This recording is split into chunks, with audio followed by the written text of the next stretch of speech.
Okay, good evening to everyone. Today is Tuesday, March 12th, and we started our planning board meeting at 6:15. Thank you for your patience that we started late today. Did I get a motion to people in the minutes? No, start the meeting, right? Okay, we're gonna open the meeting. And we're gonna start off with a couple of things that are not of the way. Sure. So we're gonna, can I get a motion to open up the public hearing for 6-12 Hudson Avenue? I second. All in favor? Crystal Hines appearing for Walter Mary Chatham. They're going to adjourn this one more month. They're going to get a response to Ryan. I think it should actually be easier for you. Yeah, and we were, Walter, Pat and I were chatting a bit today on stormwater and then also sewers, so, yeah, hopefully those can come through and Yeah, we'll we'll see you get next some month. other questions over to them and. Perfect. All right, thank you. Okay. Does anyone from the public want to make a comment about 6-12 Hudson? Anybody from the planning board? Anybody in Zoom? Any hands up there? See if anybody's got their hand up.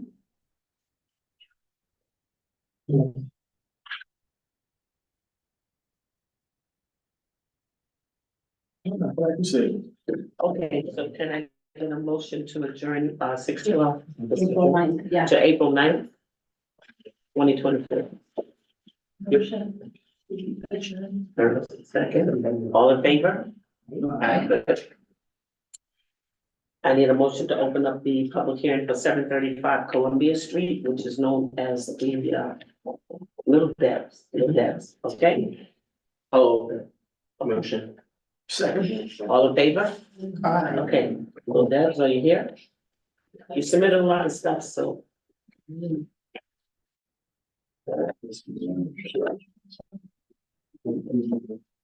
Good evening, members of the planning board. My name is Charles Scottley from Law from White and Osterman and Hannah, Land Use Council for Little Debbie's Oasis. Here for a proposed restaurant and event space. I know you guys have spent a lot of time on this application. So we won't go into too much detail, and I know I'm a new face to the project. The project's at 735 Columbia Street, which is in the GTC zoning district. It is a permitted use.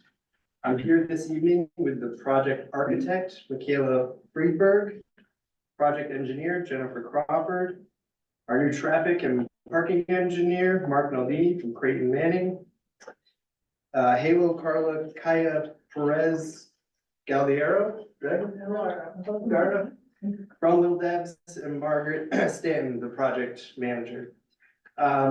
Tonight, I wanted to try to focus our conversation. I know this project has been in front of you for a number of months. I'd like to get kind of a solid list of what items remain. Some thoughts I have on the application as I've reviewed it myself. So this evening, I would like to talk about the secret process a little bit, discuss our recent submission with our consultants, and then again, discuss the open items that the planning board would like us to see wrapped up. Including a parking assessment, which is in the works. Yeah, thank you. First, I'd like to turn to SECRA, and I don't know if the planning board has previously classified this project yet as to an unlisted or a type 2 action, but I would like to bring up just one food for thought. In looking at the project and looking at the SECRA regulations, I do think there's a case that this is a type 2 action under SECRA. So please stop me if this planning board has already. We classified it as unlisted back in September. Okay, well, so, And part of the reason was because of the expansion on the back of the property. okay, so a few things. This project revitalizes an existing non-residential building and decreases the existing impervious surfaces on that lot. Under the SECRA regulations, the following is a type 2 action. Construction or expansion of a non-residential structure or facility by less than 4,000 square feet, where the project is compliant with the zoning code, meaning no area variances. Here, we are roughly adding about 1,000 square feet. So this project directly falls under that type 2 exemption. This is something I can provide more information to this board, but we would like the board to consider that this is a type 2 action under the secret regulations. Next is our recent submission that we have made.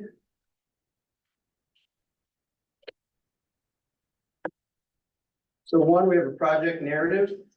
It discusses the uses of a restaurant, courtyard space, and event space use. It discusses the community-oriented nature of this project. One of the things I think this board is likely most interested in is the hours of operation related to the specific uses, the indoor restaurant, the courtyard, the event space. There is one typo or missing information on that chart that was in the project narrative. So under the courtyard restaurant, on Thursday, Fridays, and Saturdays, it'll be open from 5 to 10 p.m. Right now, it just has blank spaces. We provided information on proposed sound mitigation that was previously provided to this Can I ask you a board. question? Yeah, That's the outside area you're talking about? yeah, It's the gonna be courtyard open to- restaurant. It's gonna be open to 10 p.m., so 5 to 10, yes. 5 p.m. to 10 p.m. Alright. The applicant has submitted a sound mitigation plan ensuring and setting forth mitigation measures, including monitoring, which I think is the most important aspect of the plan, that will demonstrate that the project stays within the city's noise ordinance. One thing we want to make abundantly clear is that there are no outdoor events or uses past 10 p.m. And the applicant is perfectly fine with that being a condition of your approval. We just want to be as clear as possible.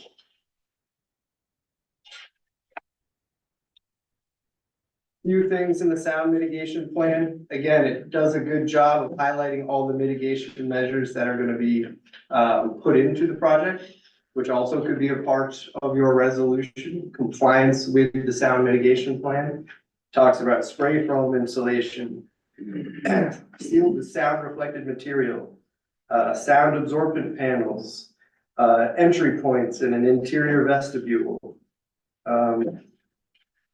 double paned airtight and sealed windows, limitations on indoor sounds to comply with city limits. And again, most importantly, the sound will be monitored. At this point, I'd like to hand it over to Jen Crawford, the project engineer, to go over some changes to the site plan, as well as responses to comments, and the sanitary storm and sewer analysis. Then I'd like to hand it over to Mark Naldini, our traffic engineer, who has collected parking data, is in the process of creating the report. I just wanted him to explain the data he's collected. There's no analysis yet, but just to make sure when you guys get the report, it says, it has the information you wanted. Okay, thank you. Appreciate that. And for Jen's, I'm not able to get my computer to connect to the internet right now, but here are 2 printed copies of the site plan that she will be referencing. But these were also submitted along with her responses to the October letter and you're wrong. Right, we updated the parking study and the wastewater report. I guess I'll start with the parking study, since that was pretty simple. There were very minor comments that we did correct and submit. But the same conclusions were made, or wait, no, I'm talking about the wrong project. It's okay. That's coming later. Would you like All coffee? Donuts, juice? No, so Shatter. I'm gonna talk about the sewer. So, the project has, proposed a proactive solution to the CSO mitigation issue. What we've added here, in addition to some additional field data that we've collected to advance the level of detail in the design, is, we proposed a 20,000 gallon, storage receptacle to collect stormwater on site and provide a 4-to-1 offset to the additional sanitary loading that the event space will add compared to what it was previously. And so we've provided an analysis that shows that overall, our project will have a positive impact on the CSO issue. And for that reason, you know, we're hoping that the conditions of the, permit extension requirement are met. So like I said, we provided some additional info on field data we've collected, including invert elevations, some inspection of where existing utilities are and that sort of thing in order to advance design. We also showed the additional grease interceptor, on the site plan, to, collect the oils and greases that they discharge into the sewer. And yeah, in general, the main addition is the 20,000 gallon stormwater storage tank to provide a 4:1 offset to the sanitary code. And has that been submitted to DEC?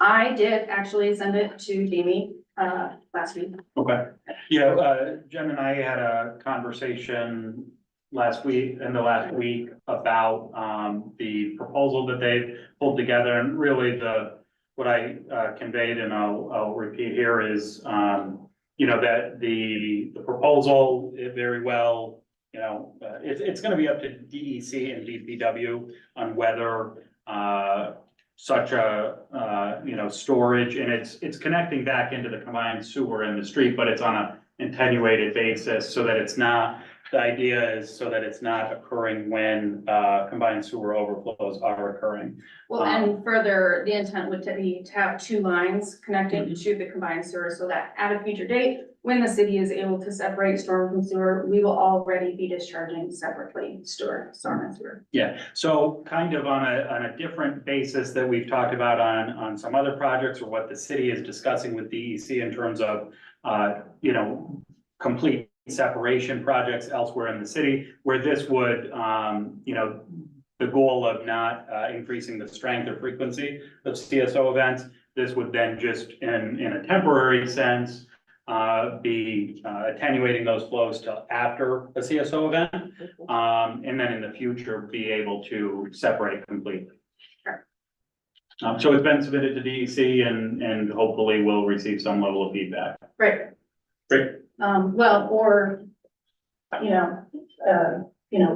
think we're also interested in a conditional approval, or seeing if the planning board is willing to issue a conditional approval. Yeah, given, listen, I've been at this now for a number of months. I don't think there is yet a timeline of when the city is going to be able to give anyone an answer on the sewer and sanitary issues, that we have here. We do believe that, a condition of this planning board's approval could be compliance with DEC and city requirements and issue of a sewer extension permit. That the agency that has jurisdiction over that is the Department of Public Works, not the planning board. So there's no deferral of your environmental review obligations. That also goes back to my original thought process that this project should be classified as a type 2 action, and therefore secret doesn't apply. I'm sensing that that's an argument for another evening. But again, we do think that is something that can be handled outside of the planning board review, so long as yourself and the board is satisfied with the engineering behind it. So apart from secret, it's just the planning board's obligation to review the layout of the project. And so I think the planning board, if they're gonna be open to a conditional approval, once all your information is in and complete, they would want you to understand that you are assuming the risk that if DEC and DPW do not approve this plan that you've proposed for whatever reason, that you're gonna have to come back in and do a site plan amendment. And, we're gonna have another hearing and kind of reopen that process. It's 6 of 1, 1/2 other. We continue the public hearing until you get results, or we can close the hearing, move forward with approval, but then if you have any changes required because of the sewer issue, you're gonna have to come back. Yeah, and I'm all too familiar with the section of your code that says the site plan that's approved has to be absolutely identical to the one that you pull a building permit for. I think that with an approval like that, it goes a long way as to advancing the sewer extension, right? It's all about checking off the boxes and giving the applicant the assurance that this is a project that can move forward. I was going to mention early on that, this project and this property is a qualified opportunity zone business, right? That's a city of Hudson initiative to try to grow businesses, grow economic development. Now, in order to receive those incentives and in order to fulfill that city initiative, there has to be a certain amount of expenditures on construction prior to December of this year. So we are full steam ahead with the DEC. And hopefully we can wrap up remaining issues with this planning board. We'll take your comments into consideration. Okay, but they still, the sewer extension is still outstanding. So, as Victoria kind of went through, I think, and we've discussed with the board before, there are those two options for the sewer extension. I mean, the planning board could, it is, as Mr. Gottlieb said, you know, this is under the jurisdiction of DPW working, and ultimately the approval of, the DEC. It could, affect the feasibility of the project or the current layout of the project. However, if the applicant's, okay with assuming that risk that it could change and they could have to come back before us. There's nothing from a, you know, engineering perspective. We would simply, you know, they need to get their sewer extension. There's no further review from our office required other than one is needed. But they're not at that point yet. So when it comes to sewer extension, that's something I think that the board needs to consider with council's advice. And then you know, we've talked about noise, and that's something I know the board has been focused on, as well as parking, and it sounds like that's next up on the agenda. Right. Yeah, so come on, we can hand it over to Mark and we talked about all the fun he's had counting parking spaces. Something has come back from, didn't she just say something about the stormwater has come back away from the EC? Yeah, that's the sewer extension. So they're not really there yet for us to discuss whether we want to give them a condition. Well, They are. we're close. I mean, there was some missing information on the last set of plans and Charlie just cleaned, you know, he just clarified some of it. Yeah, he sure did. And the parking study is forthcoming. Okay, So we might be at a point at the next meeting, where conditional approval can be Right, at the granted next- once that information is provided. But again, I would want something noting that they understand the risk and just because we have no idea what's gonna happen with, ultimately with DEC. Yeah, you know, right, whatever the site plan has on it when it's approved, that's the site plan we have to build, and if that's not it. I've seen you all before for amended site plan approvals. Yeah. we have to get a rendering of what the building is going to look like. Well, yes, this video sound mitigation, is there something in this that, that you think is particularly Yes. valuable for the public to see, because I can call that share the document, or can you want to system it? Sure, I can explain it verbally. So the sound mitigation plan, and actually our project architect, Michaela, is on as well, and why she is so vital in the sound mitigation plan is it's her architectural drawings that are going to include the sound mitigation elements for when we go to a building permit. And that's why they should be in your condition of approval. And I want to ask you something, I don't think we ever received a rendering of what the completed project would look like now. Is it possible to send it to us? So we can take a look at it? I can just chime in on that quickly. We've gone through 2 processes of reviews with historic. We got a COA or a sort of approval for 1 round, and then we went back to them in February for our 2nd round, where we got an approval there for the exteriors that are mostly based on exterior elevations, sort of 2D drawings of the sort of window sizes, types of materials that are going to be included, mostly in 2-dimensional materials. And that's with our sort of, you know, specification of paint colors. So if it would be helpful to send the historic deck that we sent to them for our approval, we could. Yes. send Do you have that available on your computer, we can share it? Yeah. Does that, I don't want to derail, Charlie, does that derail things for you? No, answering planning board questions never derails the process. You're a good. I Right. think on their part of our website, the Hudson Historic Preservation page has it as well, Okay, we're gonna show. Let me see if I can find but it's loading it. slowly. Mr. Hudson. Slowly. I think it's a big document, so it's taking. Oh, okay. Yeah, can she just send it to us some other? While she's pulling it up, I can go through the sound. Yes, go right ahead. Yeah, go Keep- ahead. She gets it. So again, the goal of the sound mitigation plan is to keep the decibel limits within the city's noise ordinance. Below 55 dBA between 10 PM and 7 AM, and below 65 throughout the day. So again, the most important aspect, if you ask me, is indoor and outdoor monitoring. That helps them regulate what's going on with their music levels, their ambient noise levels and so forth. And that is also gonna help enforcement with the city to the extent there is ever a complaint or something like that. Little Debs will have the data of what the decibel. Also, you're gonna have like a meter there, I that's believe. gonna monitor the sound and. Yep. Oh, okay, that's good. Yeah. Have you checked it in? So a lot of the mitigation is, one, you have the hours of operation, no outdoor events past 10 PM. Then you have spray foam insulation sealed with sound reflective material, sound absorbent panels, air gaps and decoupled construction elements, and Michaela could probably explain some of these are good questions. The entry points will have interior vestibules and a second door, kind of like you see in the winter, you know, when you open one and then it slams behind you when the wind is heavy. Correct installation guidelines for the speakers, so there'll be, speakers that are set to the decibel limits.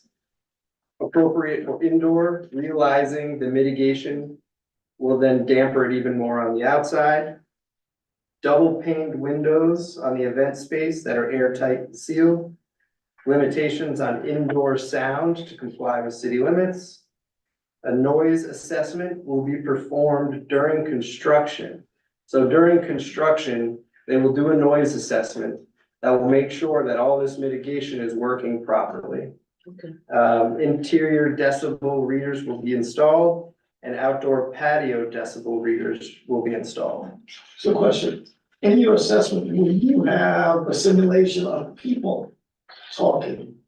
It's not just the sound from the sound system. One of the issues were, if you have an event and people are outside in groups, at 2 o'clock in the morning speaking, it doesn't take a lot of conversation to exceed the audience. So it's not just the music that's inside that might leak outside.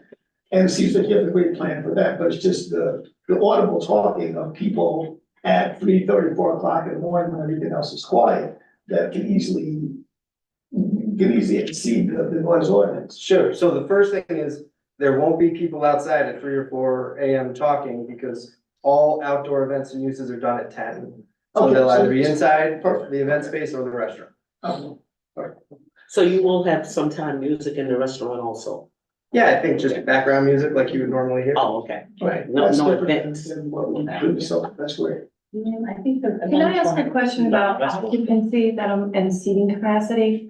So on the initial site plan application back in January of 23, there were, the restaurant was listed as 45 people and the event space up to 150 persons. And then on the site plan map, I think the numbers are, you have numbers in 2 different spots. I just am interested in what are the most current numbers. So. Yes. Okay, great. So we had, updated it and it should have been on the most recent, I'll take a look at that for you, but, 90 indoor seats. And this is absolute peak maximums, 66 outdoor and 200 standing event. And the reason I can just chime in quickly, the reason for that shift is in our initial submission, we had sort of 2 ways of calculating occupancy. One was our actual seating capacity based on how many tables and chairs and from a service perspective we were planning. And we also had a sort of code occupancy. And the board had asked us to remove that part because of the confusion that you are probably currently experiencing. So we removed the code occupancy and since then have really just been focused on how many people are we planning to serve food to, how many people are going to be at these events, and how many outdoor seating tables and seats do we have.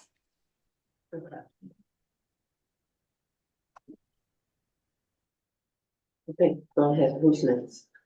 So I'll hand over to Mark to talk about the parking data that he's been collecting. Well, Hello, Mark Nadomi, Craig Manning Engineering, as Charlie said, Little Devs has asked us to conduct the parking assessment for the project. We've been in the city of Hudson before, so we're now shifted our location to this area. And I'll just kind of run you through what we've done to date.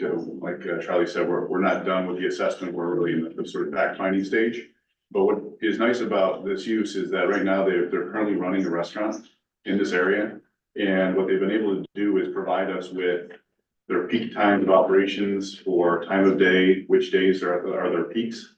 And on top of that, they've also been able to conduct surveys of their existing clientele to understand how many people are there each hour, how are they getting there? Are they driving? Are they walking? Are they ride sharing? Have they come in using the Amtrak? So we've got some really good data from their existing clientele that we can use to now project what their, future expansion will do. So we would expect that, the future site, at least the restaurant part, will operate similarly to the existing use, just as a bigger footprint. The typical ITE trip generation, parking generation data is based on sort of general statistics, and this is nice. We have an existing use that we can observe the actual operations of it. So they've been providing that information. We've been taking that to break down and get rates for the number of vehicles and parked cars per seat. And we can use that and apply that to the proposed site. We'll also do an assessment of like a worst case condition for these special events, such as a wedding or some sort of a music event. The other thing we've done is we've gone out multiple times within the city on a couple Fridays and on a Saturday.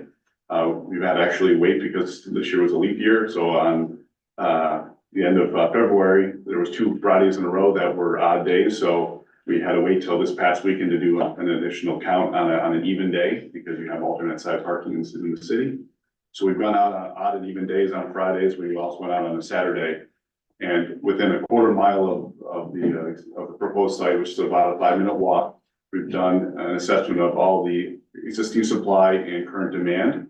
And what we'll then do is look to see how, what's the delta, what's the difference, and will the amount of parking for this site fit within that difference? And we will also reach out to the city to understand what other developments have been approved in the city Okay, for other developments that are I was also, waiting for you to say. they're also banking on using some of that on-street parking. We've been involved with a lot of that as well. That will be included in our assessment. So that's the next step right now, is finding that delta, seeing where, obviously with some of that parking has already been spoken for, if you will, and then we'll see if there's enough additional parking in this area to Mhm. accommodate the future use, so. And that's exactly what we've asked for. Thank you. Nope. So, but your calculation, when you went out, when did you say you went out, We got on an odd day and an even day on a Friday and then also on a Saturday as well to correspond with like peak conditions of their site. Generally, we went out from essentially 7 to 9:30ish at night. So it kind of is peak conditions for the restaurant and really when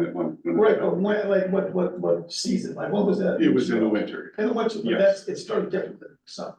So you're doing some sort of variable to calculate the peak visiting tourism season that occurs in the summer. So we have looked at conditions in the summer for other projects and we can look to see the Okay. difference. We may not have done it in this exact area, but some of the areas of overlap, so we can look at some of the streets and say, and, on these 6 streets, maybe it's 10% higher, 15% higher over the summer months. We do have some historical data we can look at. Thank you. Just 2 questions, if I may. Yes. Here. So I think using the existing data, on the existing restaurant parking demand makes a whole lot of sense. My one question would be, what's the current seating capacity of, the restaurant? I know we're going up to a max of 326 for restaurant seating, I believe. So with that change, if in the traffic, or the parking analysis, you can include that existing data, but then also what the IPE parking guide recommends for a, generation guide. Now, if you choose to go with the existing data, that, very well, by all means, but I think just to have that in there to understand. Sure. Is it close? Is it far off? Because the expansion might change the dynamics of it. Right, and it's also we should keep in mind that we are in more of a city setting, and I've already started looking at the data, and they've got a lot more walkers than I think your typical restaurant in a suburban area. So that does, I think you're gonna find that the parking numbers are probably lower than ITE, just because, you know, that's the reason why they're here. They're here to attract walkers, they're here to pull people from ride shares and whatnot, so, you know, we can provide that comparison. Sure. Great, thank you. Okay, any questions from the planning board? For 735 Columbia? Okay, do we have any questions from the public? Looking now. Doesn't appear so. No? Okay, so we're, you know, gonna, I do have 2 letters of support. oh yeah, I think we received one, I think. Yeah. I'm sorry. So, one has been, this one from Kelly Crimmins has been submitted and uploaded online. We have another from Kite's Nest as well. Okay, did they email, they didn't email this one to us, did they? Text this. Not that I know, but I can. Tell them send to, it yeah, over. to email it to me so we can put it on. Yeah, Public hearing, or you just want to know questions? what'd you say? It's the public. It's the public. Oh, I didn't know that. Yeah, you got questions? No, I have comment to make. Okay, go ahead, yeah. I'm sorry about that. Okay. My name is Tom DiPietro. I'm the city council president, but I'm not here under that hat. I'm here as a fan and patron of Little Deb's, which I've been patronizing since the very day it opened. And a couple things I think you may or may not know about Little Deb's. It plays a really important role in the community and a very specific community. It's really, it draws people from a widely, and it has a incredible presence in the LGBT, I think there might be a couple more initials, community. And it's exceptional that way. And it's also a place where people from that community feel, I mean, I see it all the time when I'm there. They come from far and wide because they know it's a safe spot, a great spot. And moreover, I've been to some of their events and they're very loud. And no one has ever complained about their, and they're more packed in than they would be in this new space. And finally, I walked there. A couple of times I haven't when it was raining, but I walked there and you know where I live, Teresa, so it's a walkable place and that's how I use it. And I love it, and I'm not telling you what to do, but I hope, you know, you look on it favorably. Thank you. Thank you, Tom. You're welcome. And we did get a letter of support and one from Kite's Nest was gonna email it to us, and everything's gonna be posted. Also, your new information that you submitted us. So, a lot of information was submitted today, and we thank you for going that distance that we asked you to do. So, yeah, just to recap, and I don't know if Michaela, if you guys wanted to see the elevations or if you wanted us to submit them. The elevations, the rendering. Oh, yeah, it would be good. Yeah. I would like Yeah, to see I can pull those up. Ready? Hold on a second, let's get you. Yeah, I would like to see the renderings of the building. It says that the host has to enable screen sharing. I don't know who the host is, but if they have access to that. Yes, and the next one. Yeah, sounds like it. One second. Yeah. Let's see if I can find you.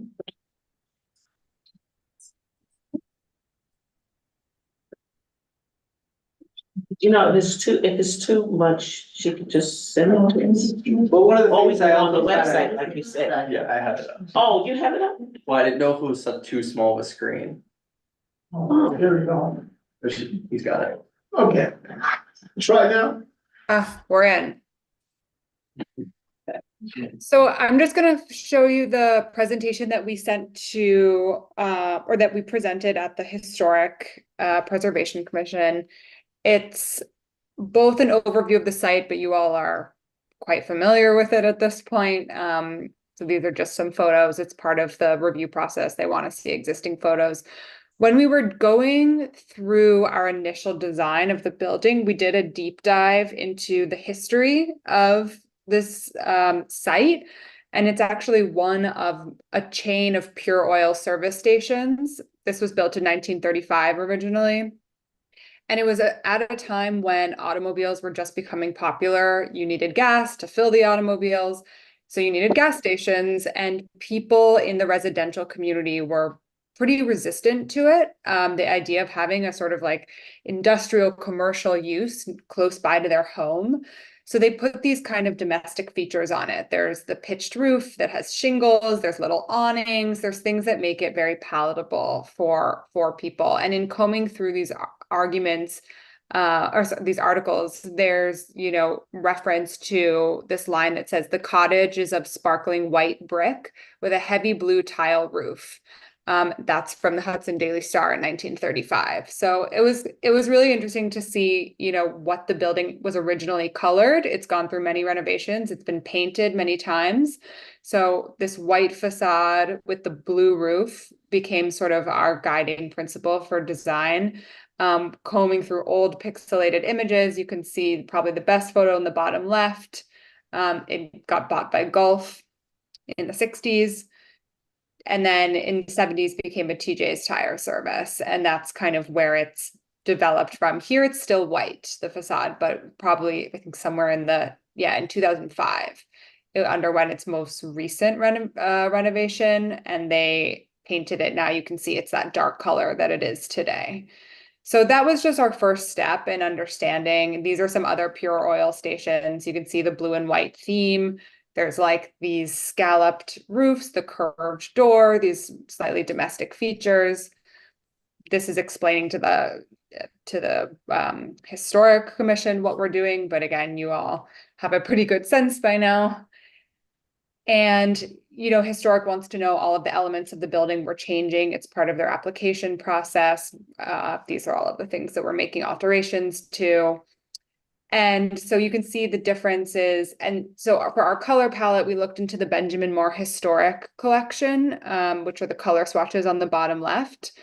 And these are the ones we selected: white chocolate, Ansonia peach, serenity, and this Eve Klein milk paint for the roof to bring back that blue roof and white facade. And some of these awning details as well, changing the front door from a rectangular one to a curved to kind of mimic the original. These are about the doors. The garage doors, we have met with a few people about just to see how well they're functioning. And essentially we're replacing one exactly as it is to have a insulated glass that opens and closes easily, but the other two will stay preserved. And the event space right now is just this fully metal clad building in the back. There's no windows, there's no light in there. And so our big design energy there is adding light and kind of providing an almost church-like atmosphere. Halos, actually, we've been working with someone at the Antique Warehouse in Hudson to sort of repurpose existing metal, these large metal windows that he has down there. So we're going to turn those into some nice big arched windows to let light into that event building there. This is kind of, in the nitty-gritty about scraping off the paint. There's like these two windows on the side that you can see have been painted over. We're going to scrape those off and restore those to metal divided light windows. This is the color scheme for the front. Little Debs has always had this sort of gradient language in their current building, so we're going to bring that in for the doors in the new project, but bringing back in that white facade and blue roof. And this was a sort of massing study, really to understand how much you could see the rear building from the street. And the answer is you almost can't. This is it back there. So you can kind of just see it. These are the additions here. The one thing that's still under review, which is why it's in this purple color, it's sort of a to be determined specification for the new ADA guardrail at the front. So that's why it's in that kind of purple color. It's being developed and submitted. And in the back, this is where we're going to have the sort of newly landscaped. All of that is just kind of, you can see it in the bottom left, like pretty bad shape asphalt. I'm sure you've all seen it. So all of that is what's coming up to create the new pervious surface. So it will be nicely planted. We're working with a landscaper to develop those plans. And we have this new outdoor seating structure that you can see on the left. We're sort of standing at the back of the courtyard, looking back towards the building. Columbia Street's on the other side of that blue roof. And we have our outdoor seating on the left, that's connected by a covered walkway so that servers can bring food to those tables in the rain. And keeping that metal siding there, but just giving it a new coat of paint, a little bit of reflectivity to kind of have some reflection from the sky, and a sort of natural palette for the stucco facade in the back. So this is sort of this idea of you walk through this industrial building, you're in the back, you're in this kind of more natural oasis right in the middle of Hudson, which is, we think, will be a really special experience to give to people in the city. Is that a fence? Where? In between right where you see your building, the front building on the other side. The right where your cursor is, when you come down, yeah, is that part. This? Over, Or that's the this? city. No, the brown, he's talking about the brown. That's the actual building. Oh, In the center, it just has like a little awning. Oh, I see. Covered. That's the It's restaurant. the awning part that. That's the restaurant. Yeah, I see, okay. Yeah. Okay. See, that's the outside. I'm sorry, go ahead. I see it now. Yeah. And then the last piece is this little connection addition here. So right now it's just open. You can walk through. The two buildings are totally separate. We are adding, this link here, and we're adding what I just circled here as a link. It's also going to have some restroom additions. And it serves as a link between the main building and the event space. Say if it's raining, there's also a coat storage in there. And that is this kind of reflective connection between the two buildings. And this is, in terms of the sound mitigation, maybe this just helps as a visual, where you have this vestibule that you need to pass through. It's two sets of double doors before you get into the main space. So that's one of our main sound mitigation strategies, to provide a barrier there before you enter the main space. And that is, and yeah, outdoor lighting specifications, they always require that. So we submitted this along with our sort of two-dimensional drawing set for their review. They're super excited about it. They loved the historic sort of framework that we're providing, and just the new color to the streetscape. And they gave us a verbal approval in February. Thank you. It really, to see exactly what what's happening here, it helps, it really does. Oh, Jean has a question. On the backside, the courtyard, how far back does your property go? Does it go all the way to the alley? The alley's on the right side. Which alley? There's there's an alley on the right side, and then in the back, there's a back, it would be the south side. Yeah, it goes all the way to that fence that it divides that alley. Yeah. No, There's a building on this side. Yeah. there's a building there. And there's a retaining wall on the south Yeah. east. And what's that gonna look like back there? We don't have any images of that, but the idea is to plant that fence, right? And that retaining wall, it's not in such great condition. So just planting some plants at the base of it that can go vertically up that face to kind of just make it a lusher, greener boundary. So we would need a detail for that. Did you? Oh, I said the site plan should have a detail for the rear fence with the. Okay. Thank you. Thank you. Were you happy with all the other landscaping on this? Yeah. That's what you said in the works. Okay. This application may have started a little rough, but you guys have really come in and you're giving us exactly what we're asking for, so we thank you. And we're hoping next, I guess next month, you'll be submitting the rest of the stuff, so we can just go forward. Yeah, I just wanna recap, so we make sure we, are productive at the next meeting as well. Mhm. So the next submission, from what I'm hearing, it's, we can submit these renderings, just so you can have it Yeah, on the record. yeah, it's good to see what you're doing. Yeah. The parking assessment from Mark's Yes. office. Mhm.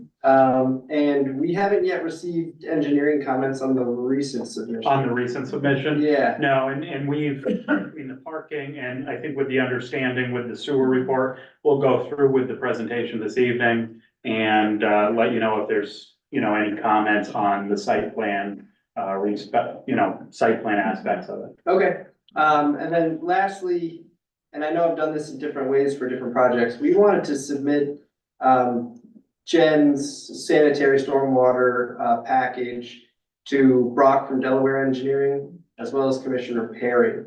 Now, it's our understanding that, review of that is limited, given that the funds of reviewing would be required. Is that something they can pull off the planning board escrow, or is that a different escrow that's set up, or is that not a question any of you can answer? I'm not sure. Okay. Neither am I. I know for some other projects, we set up a different escrow, so maybe, sounds like that's a question for another time, If it's for Brock, then I think it's gonna be a separate. different. Okay. Yeah, he's fully, He works for the, DPW. yeah. Maybe we should put that question in an email and send it to all of us and hoping to get an answer. Charlie, Yeah. I did, as we move towards finalizing this, the most recent plan set,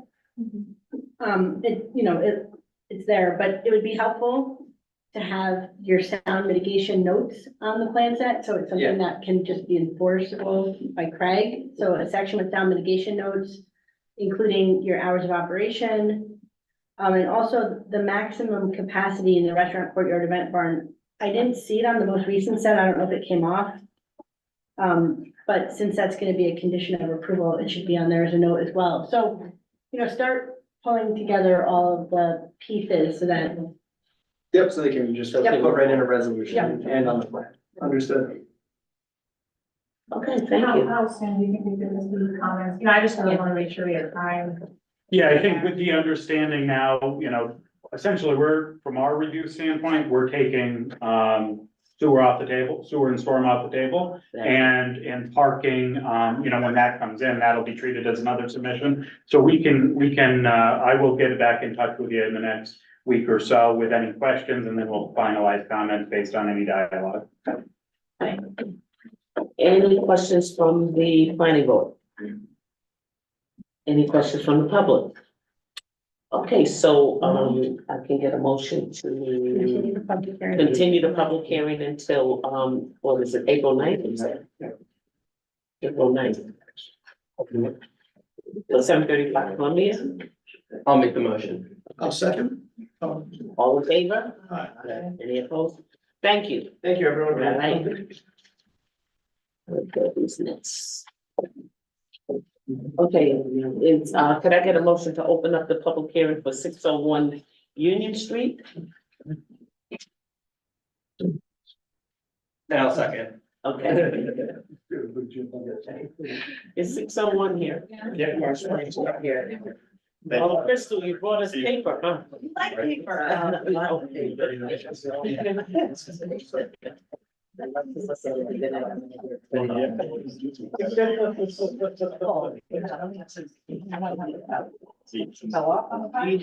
Is any of this gonna be on the screen? And any of it be on the screen? I know he emails everything to you. Yeah, Thank you. But I don't have, Yeah, you did. a means to put it up myself. Yeah, it's the color. Thank you. That's great. Yeah. I have. I need it. To the public. Anybody in the public want to? You were, okay. Thanks.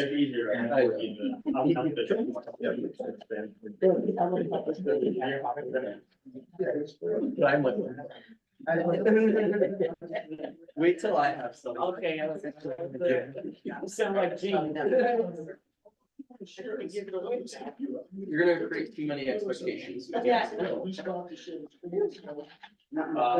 Thank you.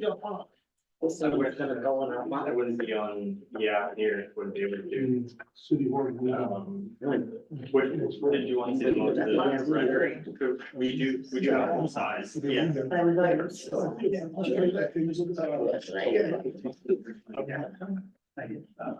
So there's a one with like a minor area render. Yeah. Okay. Crystal, when did you send these? Sorry? When did you send that email? February 26th, but it went to Teresa, Victoria and. And I sent it to everyone. You did? and then, yeah, it's there. Yeah. I may not have sent it to you, Mark. Look at your city email. I'm Okay. And that's 601 right there. Yeah. I'll forward it to you, Sharon. Thank you. Just send it back in time. For sure. Let's see if I can share some of that. Do you want me to send it to the Martin Services? No, send it to the city email. I'm on there right now. Got it. Coming your way. 2016.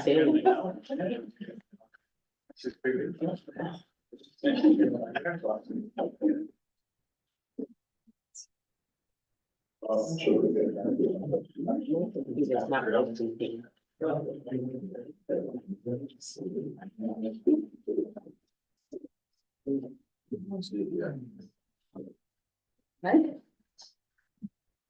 Check your spam folder.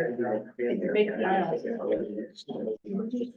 Also send it to the other, also send them on the service.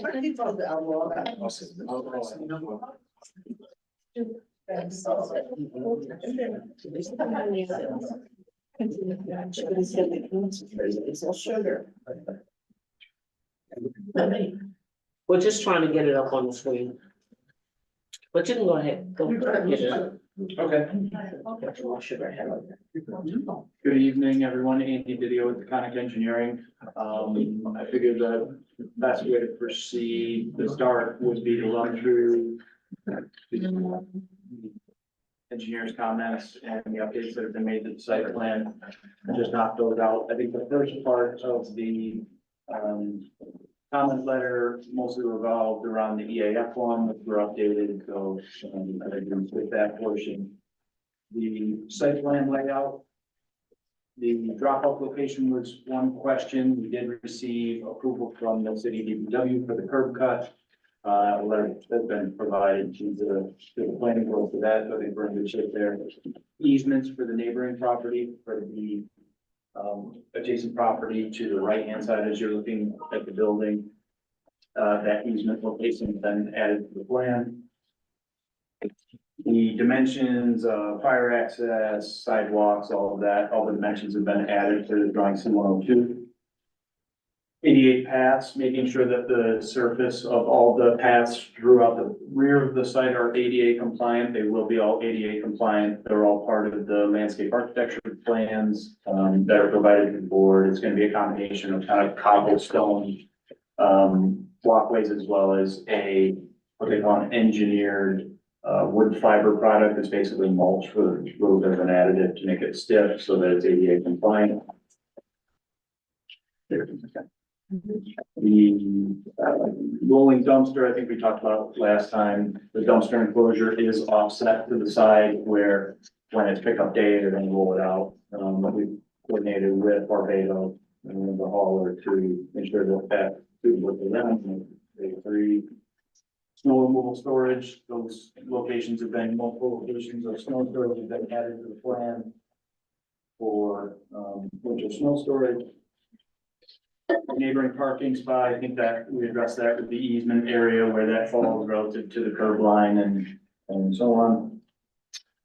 Parking spaces, there was a comment about 9 by 18 parking spaces. The city's code does talk about 10 by 20 parking spaces. Our preference would be to maintain the 9 by 18. It's kind of an industry standard nowadays, especially in light of trying to reduce impervious surfaces when you're doing new development. This is a redevelopment. Ultimately, we could, if the planning board is, given the fact that there's no minimum parking requirement, we could flip it to 10 by 20 spaces, although 9 by 18 are adequate, and we would lose 2 parking spaces if we did that, so we prefer to keep it as is. Fire access road, we did meet with the fire chief on site to review the updated fire access road with the new plan. They reviewed it, or just provided an email confirming that, and that's been provided to the planning board. Utility connections, we show all the utility connections for sewer water out onto Union Street, so that's shown on the utility plan.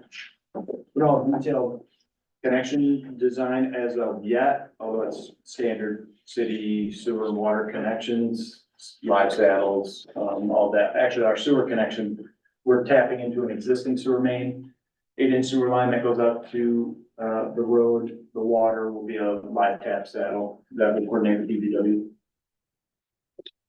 The drainage, as far as the drainage, we're still developing this stormwater plan. This site's uniquely situated in that it's not surrounded by buildings on all sides, and the entire site flows into the site, so we're not discharging any stormwater off-site. There is a plan, we're developing a plan for catch basins and stormwater conveyance throughout the site. We have a location in the back portion of the site here, down the hill, where all of that will be routed with green infrastructure practices for the runoff production volume required by the DEC, as well as stormwater detention, so that we're not releasing from the site at a higher rate than we currently are.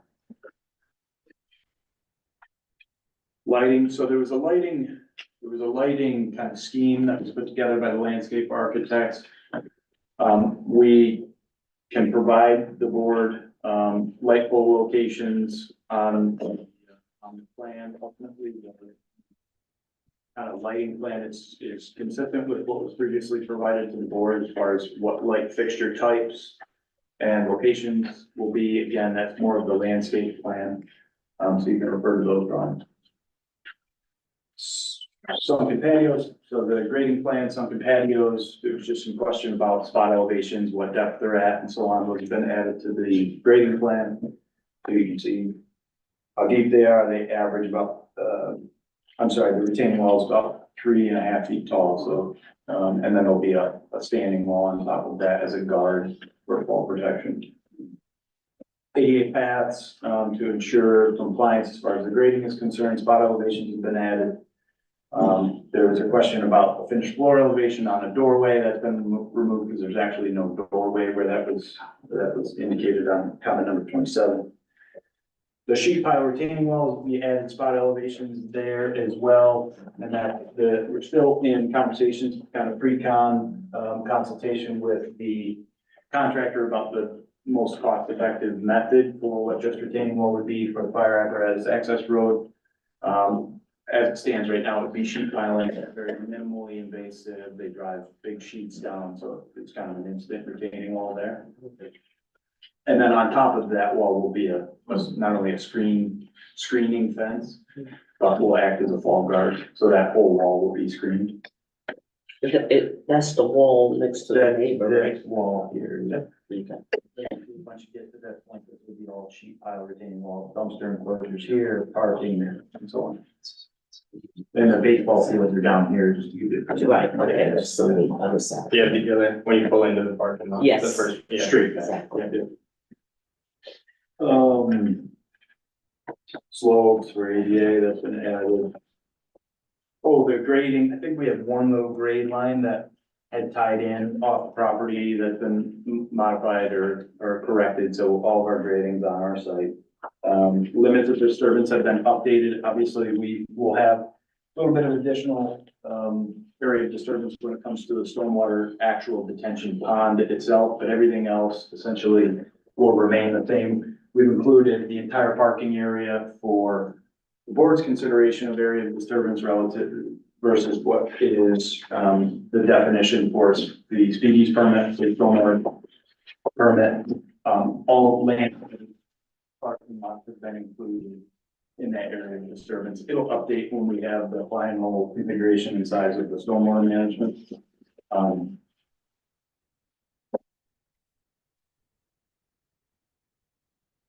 We learned no other separation distances. We've updated that to show sewer and water have to be 10 feet separated laterally. Fencing details, retaining wall drainage, those details have all been added to, are included in the plans. Wastewater engineers report's been provided, as far as our wastewater generation based on the proposed occupancy of the site. And then as was previously discussed about the city DEC sanitary sewer connection, we're coordinating with the DEC about the sewer extension and what falls within mitigations that's already been produced and what our loading is here. So I think that's all underway and we would seek that as a condition of approval as well. For our parking, I don't think there was much that needed response. Number 45, the site distance on the south side of the road. There actually isn't alternate street parking on that side of Union Street. There are no parking spaces along the south side of Union Street during winter time. So we don't have an alternate street parking condition there. Front drop off, we talked about parking for guests. So the main parking lot will be for guests. How many spaces you have there again? 22. 22, and you have 41 rooms, right? Correct. Okay. And guests, meaning like your lodging guests, not Correct. restaurant. It could be for restaurant as well, but. Just first come, first serve or? First come, first serve. And how about your employees? Employees and support staff, so any vendors or anything would be parking offsite. So just following up on the parking question, as you know, the code requires the spaces to be 10 by 20, Mhm. section 325-19P. So how are you proposing that the planning board allow the smaller spaces? What's the legal theory? Are you getting a variance? Is there some authority for the planning board to modify it? Well, there's no, the planning board doesn't require any minimum parking spaces. I guess it's one of those questions of if there's no parking requirement, then. No, the code says a parking space shall be 10 feet wide by 20 feet long. Yeah, that section of the code wasn't changed when they changed the parking requirement section. So like I said, we can certainly do that. I think there's some ambiguity there. There's not in the code as far as what the size is, but the fact that there's no parking requirements, I would say it leaves it to the discretion of the planning board or whether or not you could reduce that size. I mean, it says it shall be. I think, I'm thinking you would need a variance to reduce it. Or we'll reduce it to 20 parking spaces. I mean, I don't foresee us going to the ZBA to, we're providing quite a bit of off-street parking in comparison to other projects. And I would say our quick answer would be that we're gonna make them 10 by 20. If you guys wanted us to do that, right? Like Well, I mean, Yeah. according to Victoria, the only alternative would go to the ZBA and say, we want to make this, we want to save. I didn't say the spaces. only alternative. I asked what your legal theory was for asking for a reduction, because I don't have the code in front of me, but I'll. normally Grab something. dimensional, any modification to dimensional regulations Sure. is a variance. Yeah, that's the normal, scenario. So you're gonna do that? Yeah. Okay, Yeah, I'll so look we'll keep it at 22 and see what you give us that we can Yeah. help you out. Okay. There was a question about The parking. 22 is, how many, It'll be 20. ADA? Just one ADA parking space. So the one ADA parking space per 25 provided up to, I think, 75, and then once you get over 75, then yes. There was a question about using other hotels in the city of Hudson and their parking loading. So Mark Nadolny had provided a response to that. Based on his response, our parking estimate's pretty conservative. Based on the parking study that he provided. meaning there's ample parking in the vicinity of the site.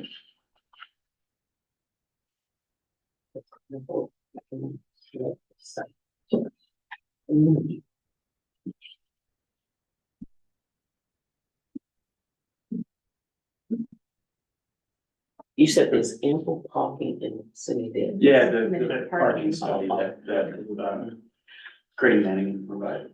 All right, One update, for the board, a environmental scientist from our office, met with, Andy, yesterday morning?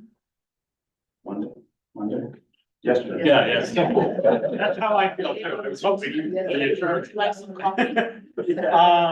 There was a concern previously raised about potential wetlands on site. There's a low depressed area with, phragmite growth, which is, oftentimes seen in wetland areas.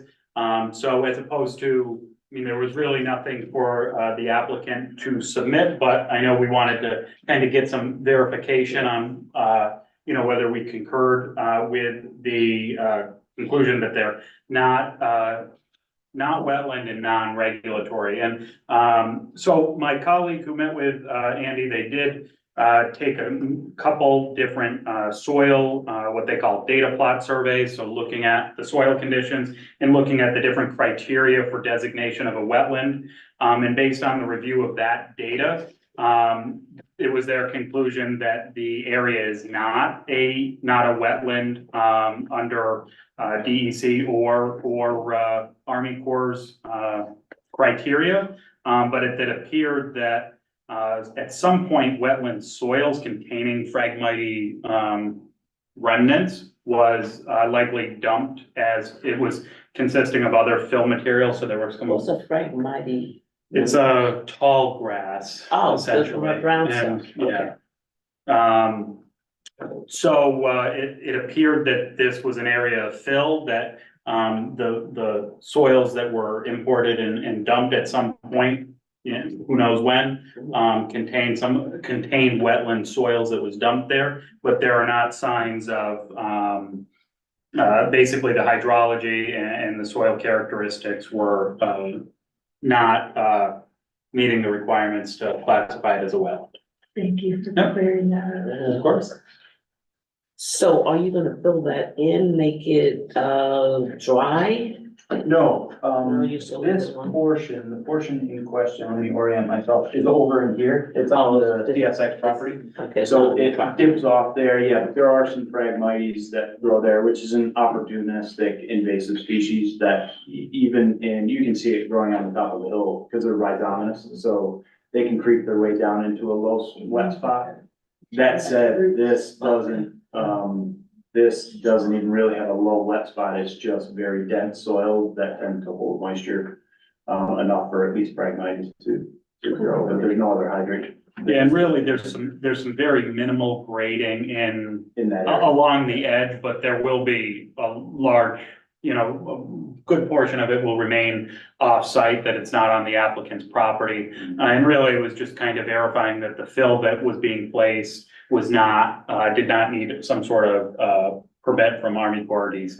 Okay, so just explain to us, we had an incident, letter from the neighbor. What exactly are you doing with the on the side of the property where the neighbor is?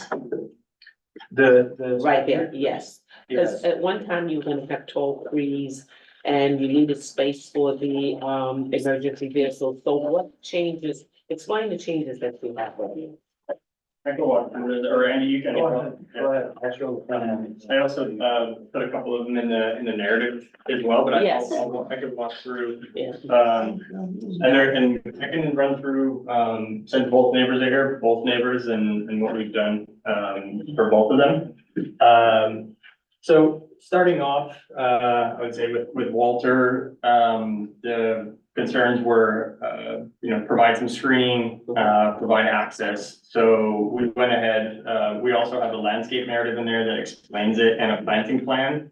But we will be planting a hedge going across the back. Right, And then. and that's gonna, get up to his property, right? Over Yeah, right back here. All right, And then, what we did since, last, and we did take a month off in between because we wanted to make sure that we got everything.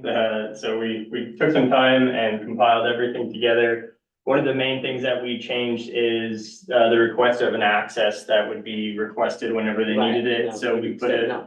no, we did. We added it in Oh, you there. gave it to them? Yeah, so there's a double gate all the way at the end of the screening. So we'll basically stop the screening like 6 to 8 feet to the end of the property line, which is out of sight for our guests, Mhm. which is great. It's over in the corner. But there'll be a double gate there. So if Walter needs something, he just clear the site, they could reach out to us, and if it's okay during operation schedule, if there's no event or anything going on, then that is where the access will be. It's neighborly, thank you. And then our other neighbor on this side, Diane and Judah, so last time we just spoke about a parking space. So there is a parking space there that we have right up on there. And then there is, we're gonna have a fence that goes along that, but on the opposite side, they're able to park their car there. Because currently, right now, when the property's not in use, and before our time, they were using that as a parking spot, so.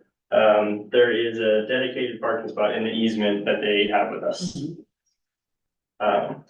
Okay, So, we thank you for coming in, community minded, neighborly minded, for all projects. If you're gonna come to Hudson, you have to come with the idea that you are building for everyone, not just your business. definitely, 100%. Okay, and I thank you for that. Any questions from the, right? Yeah. Update on that, and then it sounds like, I mean, my main question was gonna be the status of stormwater, so it sounds like, do you have an anticipated when We're you? hoping to have it for you today. Okay. But really what we're pushing for is to at least get you, the GI worksheet to show that Yep. we've got runoff reduction values treated. It's a hybrid because we're half redevelopment, half post-development, or new development.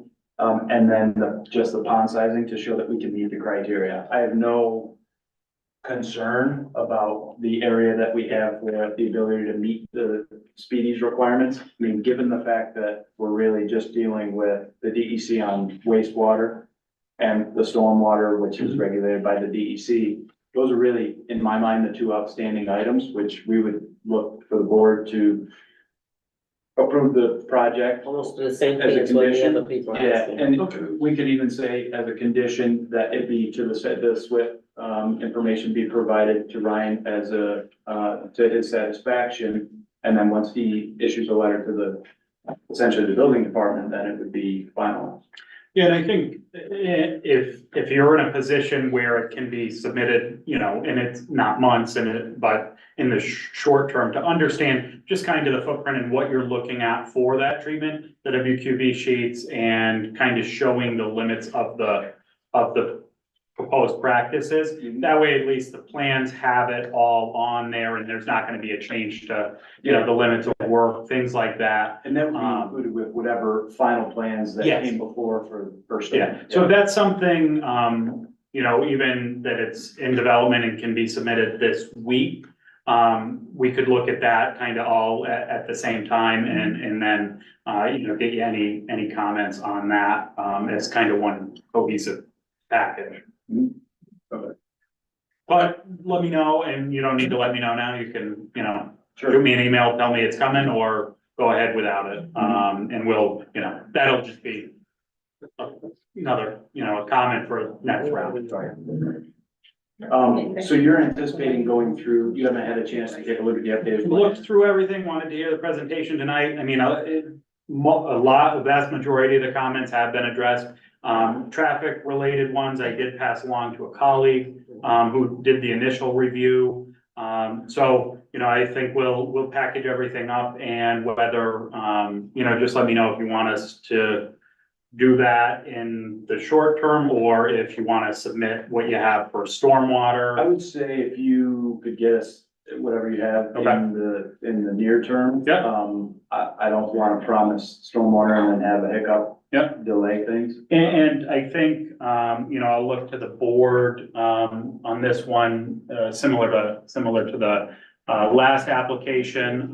If the board is, you know, comfortable with proceeding with these projects that have been requested to be conditional, approvals with, you know, that that kind of, we won't have further comment on the wastewater report, which is fine by me.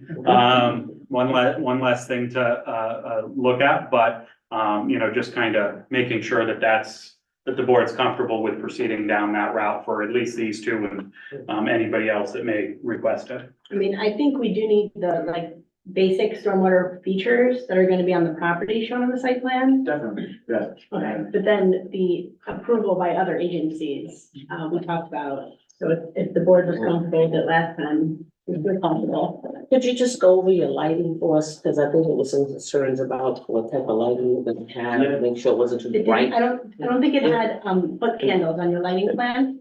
They're in the colored one in the narrative, it basically just, they go through and, talk about each area. Is it here? An area of two, yeah, it's the one colored one from one's planting, one's lighting. Oh, I see lighting there. Yeah. I see, I see lighting, but I don't see the lights. I see them. Keep going. There's photos. Oh, I see. Has a photometric plan been prepared, or just the lighting deck that's been submitted? Just the lighting deck. Yeah, we haven't, up to this point, there hasn't been a photometric plan reflected. So just for the board, the photometric plan is the one that shows the foot candles that allows you to see like where a spot is and how the light spreads outward. So it's up to you whether you think you want What's that, this given that it's in picture a up now? residential neighborhood. Those are kind of example Of what you, right. of what they're proposing. On the plan though, yeah, so those are what are being proposed, and then you go to the plan of what areas, Oh, I see. where they'll go. Thank you. And there is a narrative on there too, the landscape architects. And our intent is to have everything be as natural as possible, since we do have guest rooms back there. We wanna be respectful of people in the room, so anything at night, it's as natural as we can get it, but still being safe. And what's the height or the dimensions of the additional building for the guest room? It's 26.5 feet tall, is the proposal. And what's the existing height of Of the the mansion, current structure? 40s, yeah, it's much higher, yeah. So, yeah. As far as lighting is concerned, if any of the fixtures, like, just as a matter of course, are dark sky compliant. The photometric plan can be helpful ultimately, no matter, whenever we're putting a photometric plan together, you look at the fixture and the angle, the light dispersion of the fixture, the intensity, the foot candles, essentially the lumens that provide that based on the height. And you modify those things so that two things occur, that you have a tenth of a foot candle over any of the pedestrian areas. And that you're not shining light, foot candle light on the ground onto adjacent properties. So the fixtures have shields in certain areas. Those are all kind of part and parcel to a standard lighting plan, which again, So we have been requested. one question, the Union Street side, north side of the new building.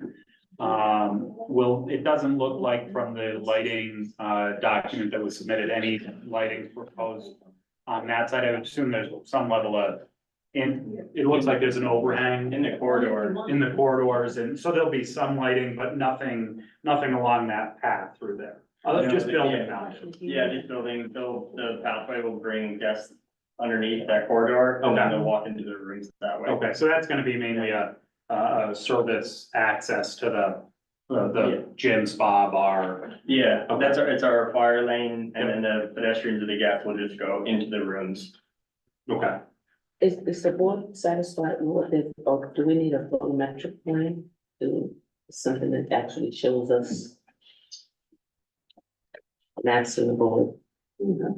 But I do have one question, I don't need that, but in the front of the building, the main entrance on Union Street, would that be lit all of the time?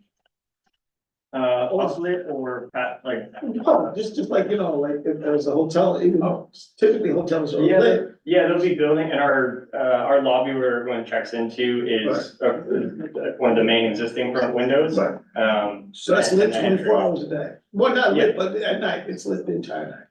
There's egress requirements, so when you have the egress Gotcha. door, at the front door, Right. when you have the area of refuse and the landing out there, it has to be illuminated, so. Yeah. Say the vestibule area over the front No, entrance. not that far, but just like the whole thing is it's gonna be fully lit or like at 3 o'clock in the morning, you're not really doing anything with it.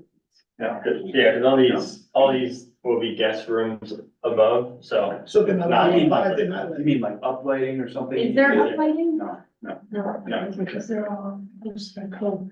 What is the lingo with the night Dark sky? Dark sky compliant, yeah, they're fully shielded, yeah. Fixtures. I don't need the photometric plan. Do you- I The know. program? No? No. Okay. So thank you. Alright, so you guys have to, you still have stuff that you have to give us?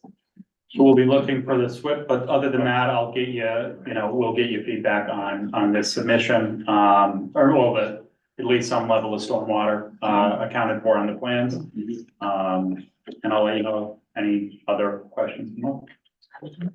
Any more questions from the planning board?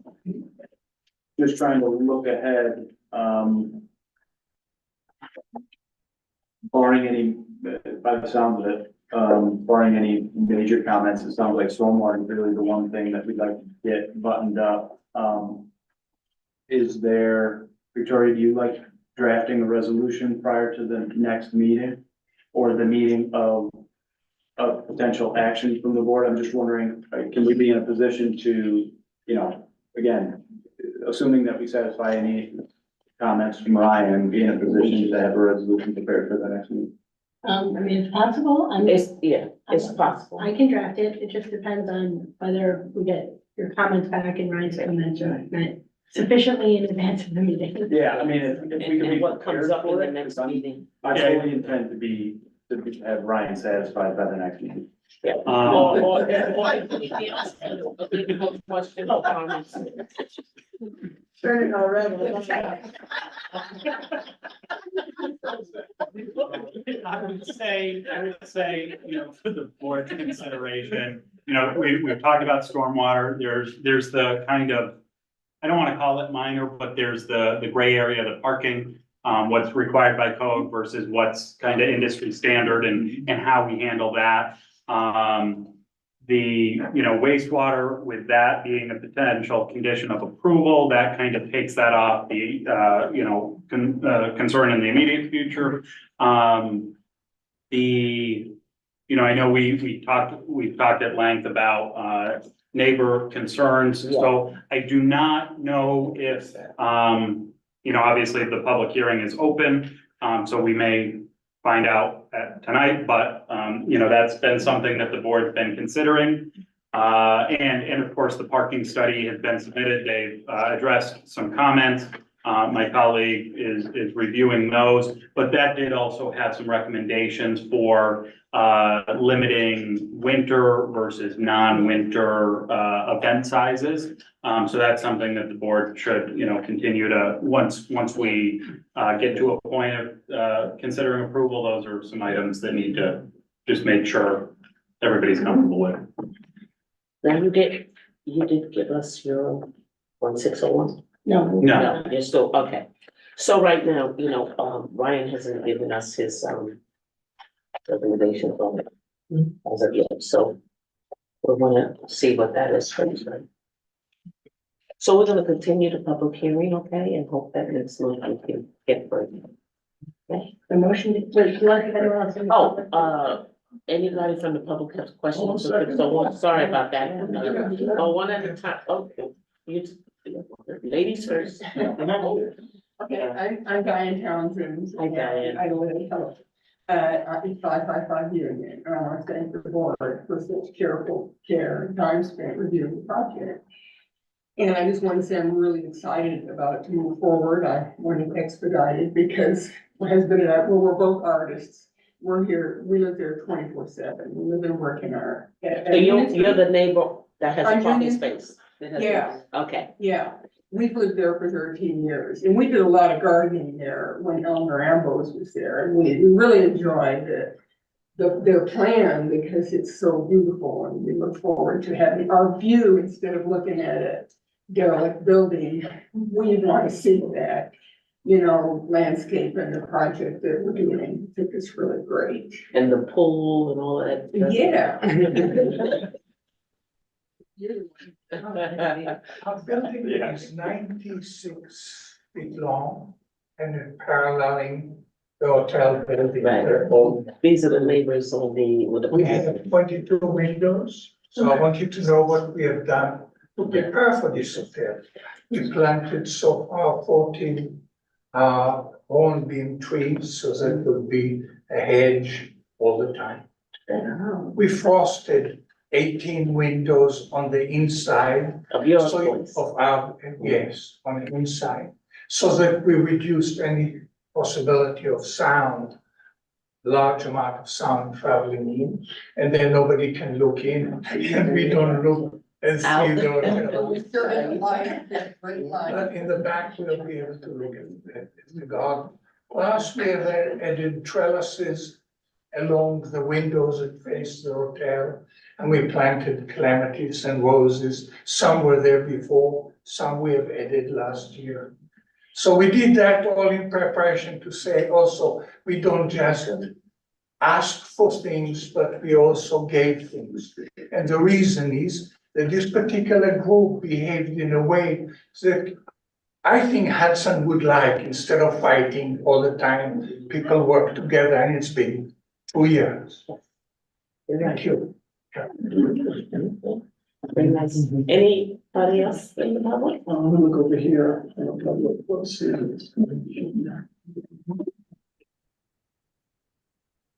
And I'm sitting there. Bettina, Dr. Young? You wanna?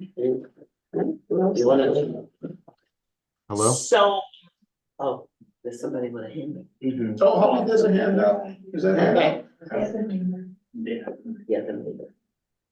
Hi, good evening. Hi. Hi, it's Joshua Mackey. I think you know by now I represent Walter Brett. I just wanted to ask a couple of questions, and I also want to let the board know what we've been doing, in that same vein of spirit of cooperation. I've been having conversations with Crystal Hines about things, and it's been helpful. I think that my volume just wasn't up high enough. One of the questions I had earlier was on the dimensions of the two-story building. I heard the height, but was the width provided?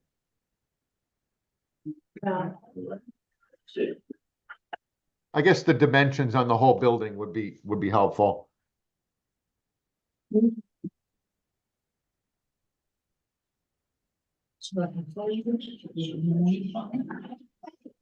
Right, yeah, it would be helpful to have dimensions on the elevation. Sure, yeah, we can have them if they're not there.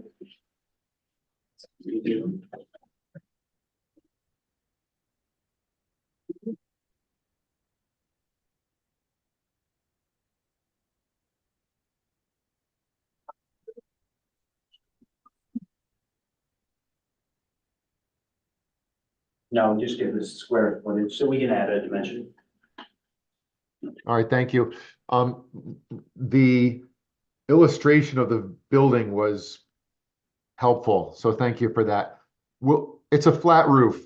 Are there any mechanicals being mounted to the roof? I think we are putting the cameras on the roof, yeah.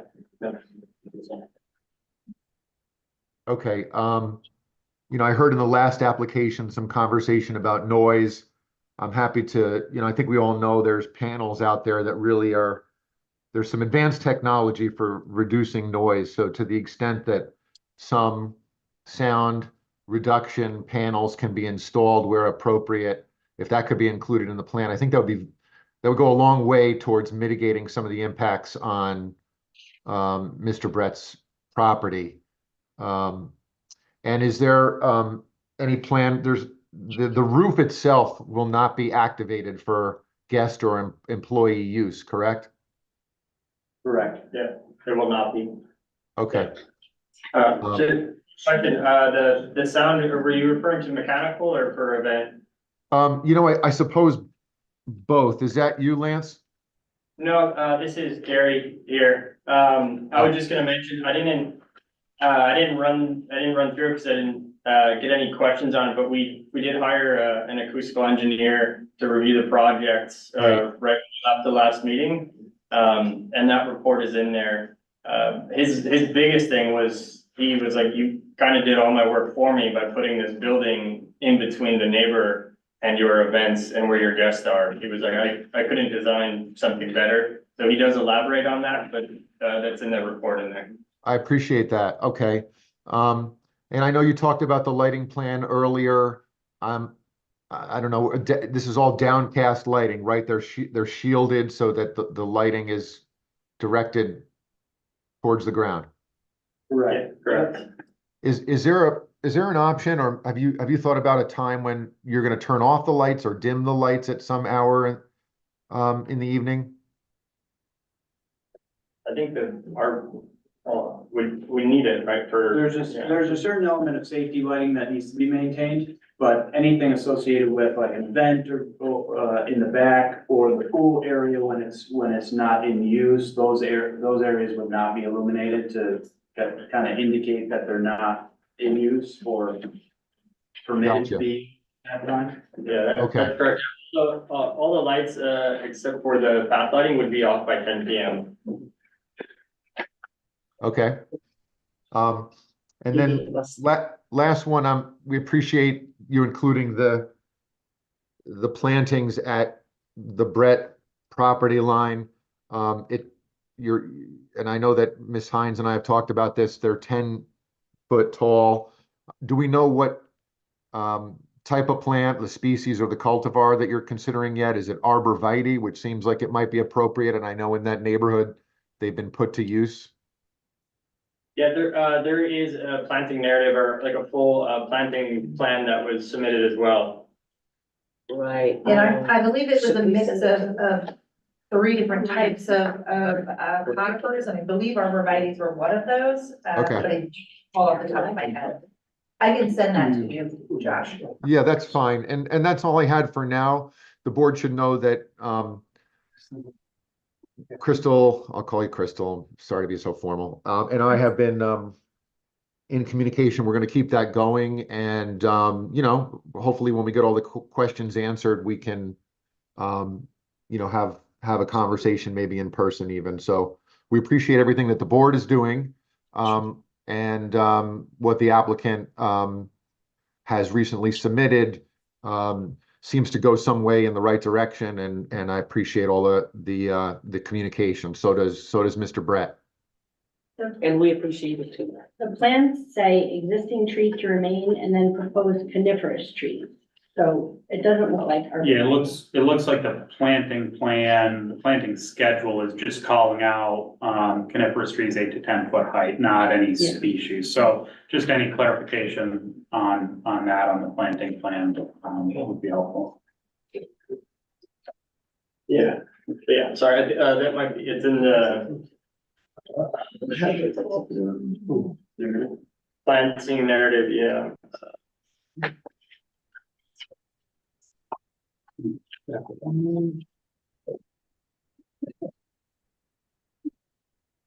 And by the way, everybody, Andy at Architecture Firm sent a message. I don't know. I would assume he wants me to read this. It's in the chat. He's having a problem with his mic. Oh. He said the building is roughly 130 by 40. Thank you, Andy. Thanks. Other Andy.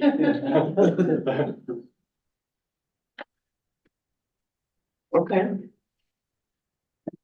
Any more questions? Since maybe Andy on Zoom might know, is there a parapet on the new building for mechanical screening for sound and visual? There's a front parapet, we have the back side would just be, you know, angled insulation essentially to the back with roof covers. I mean, to do. a Which true is the celebration. front and back, and the front is facing the pool? Sorry, yeah, the front would be facing the pool. Okay, but there's no parapet proposed on the back of it? My understanding is, no, Andy can chime in, if I'm misrepresenting that, but, no. It'd be roll off to a gutter that goes down to the stormwater. I don't see Andy's hand up. Any other questions? Okay, could I get a motion to, continue this until April 9th? I'll make a motion to continue it. Sure. All in favor? Aye. Okay, thank you. Well, Andy says, what? Chat. I apologize for the energy, but I have to have it. It's okay. No worries. I'm jealous.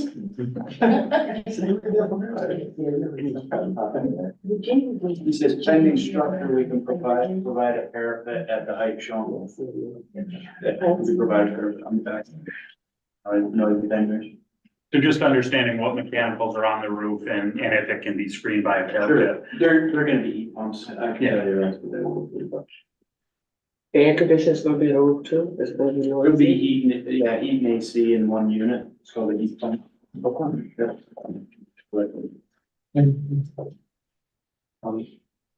Just to, I guess to confirm one more time, it's most, on our side, we are gonna wait to hear about engineering comments, and then only other thing was if we wanna go 20 or 22 spaces in the parking lot.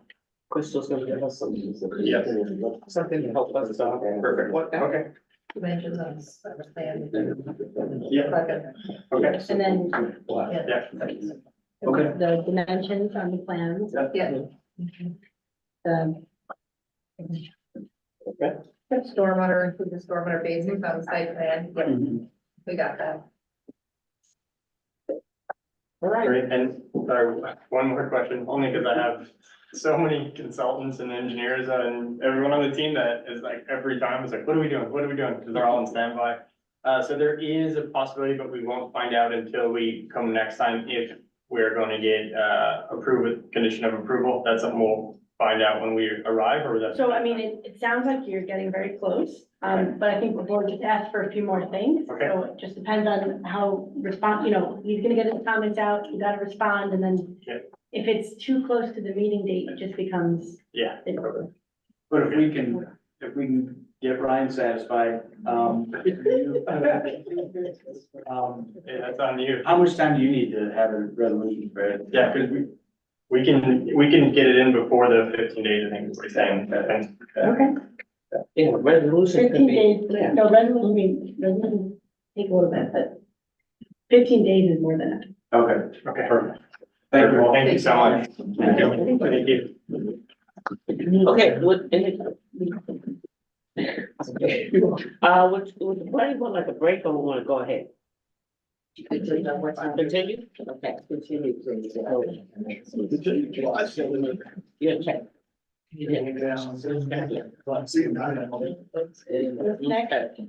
Next, old business, which is the boulevard. Boulevard.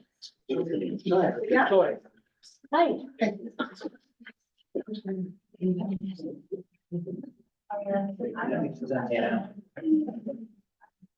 Can I get, oh, this is open, so I don't need a motion to open, do I? Yeah. I am in. And that just, you have to be looking at. Yeah, I think that's fine. You want to say it? But they were making some other. No, just say, Yeah. you should. Yeah. I said at the beginning. I think- Thank you. The next, okay, next applicant, 117, 119, 122, Fairview Avenue, 4 Parkwood Boulevard, and If 1. we vote on each individual application, so it would be a condition on each one. And that's, we call it the Boulevard. The boulevard. Yes. Who also is in need of a sewer. You can always print one less. That's what I was. Well, that's how we're email too. We're working hard. Yeah, I got a copy. Yeah. I got it all. Yeah. Give it to me. But Put it in. also just to You can say anything that's. Here, I'll send it to you, Randall. I'm sorry. That's what she was saying. Yeah, yeah. Yeah, she had the latest, secret show form of only. Do you want chocolate in there? Yeah. Oh, I need chocolate. I got chocolate donuts, yeah. Oh, could you pass the donuts to that? Where are we going? Yeah, get them out. Since there's only two of you here, you can join us. Well, thank you. They all left. I wanted to go to that. They have the latest. secret form. This is an exciting project too, right? Yeah, that's the latest one. Okay. So I know this may take a while, but since you submit, for the new people, you wanna go through the application last, or you also need? What you say, sir? Sorry, I was using all the documents on file. So you don't, okay. Everything's still out. Okay, so then it says for board use. That's like if someone was checking it in, stamping it received by Teresa on such and such date.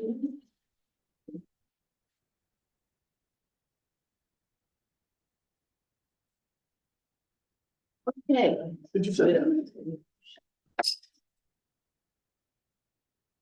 So you ready? Sure, so, we're here for the boulevards, we call this the boulevards because we have a couple different properties on the boulevards as well as on Fairview. But we have provided some updates, in response to the questions that we got from Ryan, which we brought in, packet for today. Most of this is engineering and architecture, so I'm gonna let Jen take it over from here. Sure, but generally for, I guess, for the new members, this is, facing Fairview. This is going to be, 20 apartment units with 2 commercial spaces on the first floor. I don't think that you have, the renderings that we provided on the first, but, you can kind of drive through a little underpass where the 2 buildings sort of come together. And there's parking in the back. But again, it's the 2, office spaces with residential on top. Are they all market rate? Yes. So yeah, I mean, I think it's been a while since we've been in front of this board. Do you wanna, if you come, I have your plan up. Oh, you wanna put it up? Well, I will so that the audience will, the Yeah. audience will see. If you're looking on your laptop, you'll be able to see, but if you come behind me, you can make sure that I'm on the right document. Oh, okay. I'll just. I'll do it we also have, I see the architect Walter is on the Zoom. So I'm hoping Walter is ready to talk about some of his parts, but, I'll just kind of preface, so we haven't been here for a while. You know, this applicant has been frustrated, as many have, at the lack of, you know, pass fail criteria on the CSO mitigation issue. So we haven't really, advanced that topic. You know, we've been working diligently to collect site data, invert elevations, that sort of thing, to gear up for that, but we don't, we have not proposed a solution at this time. Although we understand that there's a little bit of tentative agreement on what may or may not be acceptable by the DEC. So, you know, I would say on the sewer front, I would be optimistic. We would like to be able to present a site plan similar to the other applicants that obtain conditional approval on the sewer aspect at the next meeting.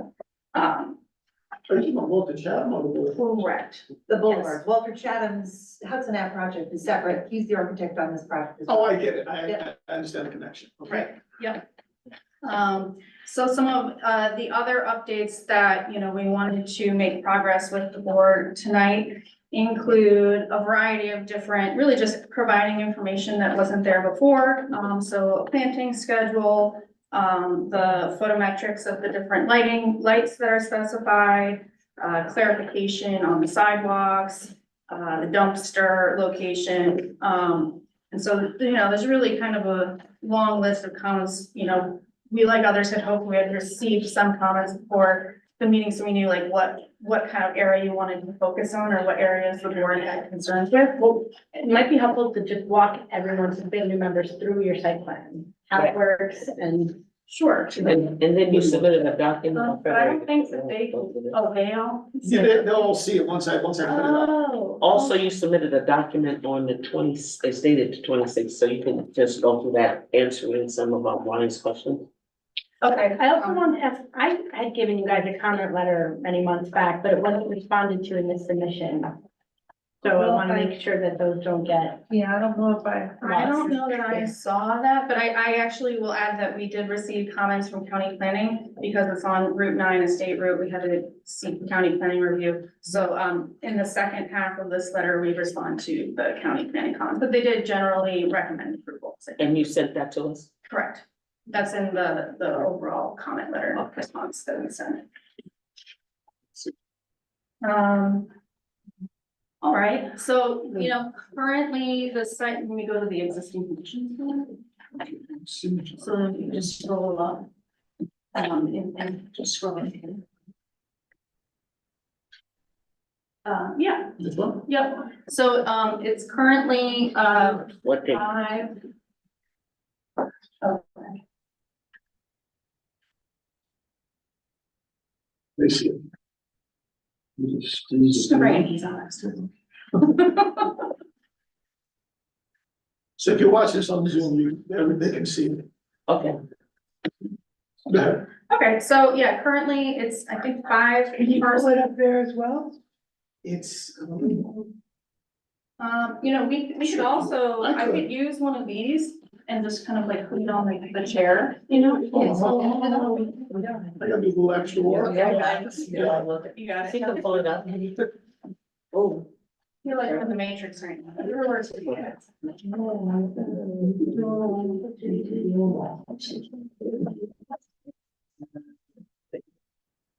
Oh, I don't think those are just on there.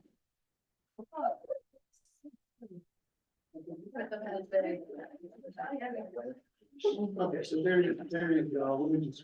Okay, Okay,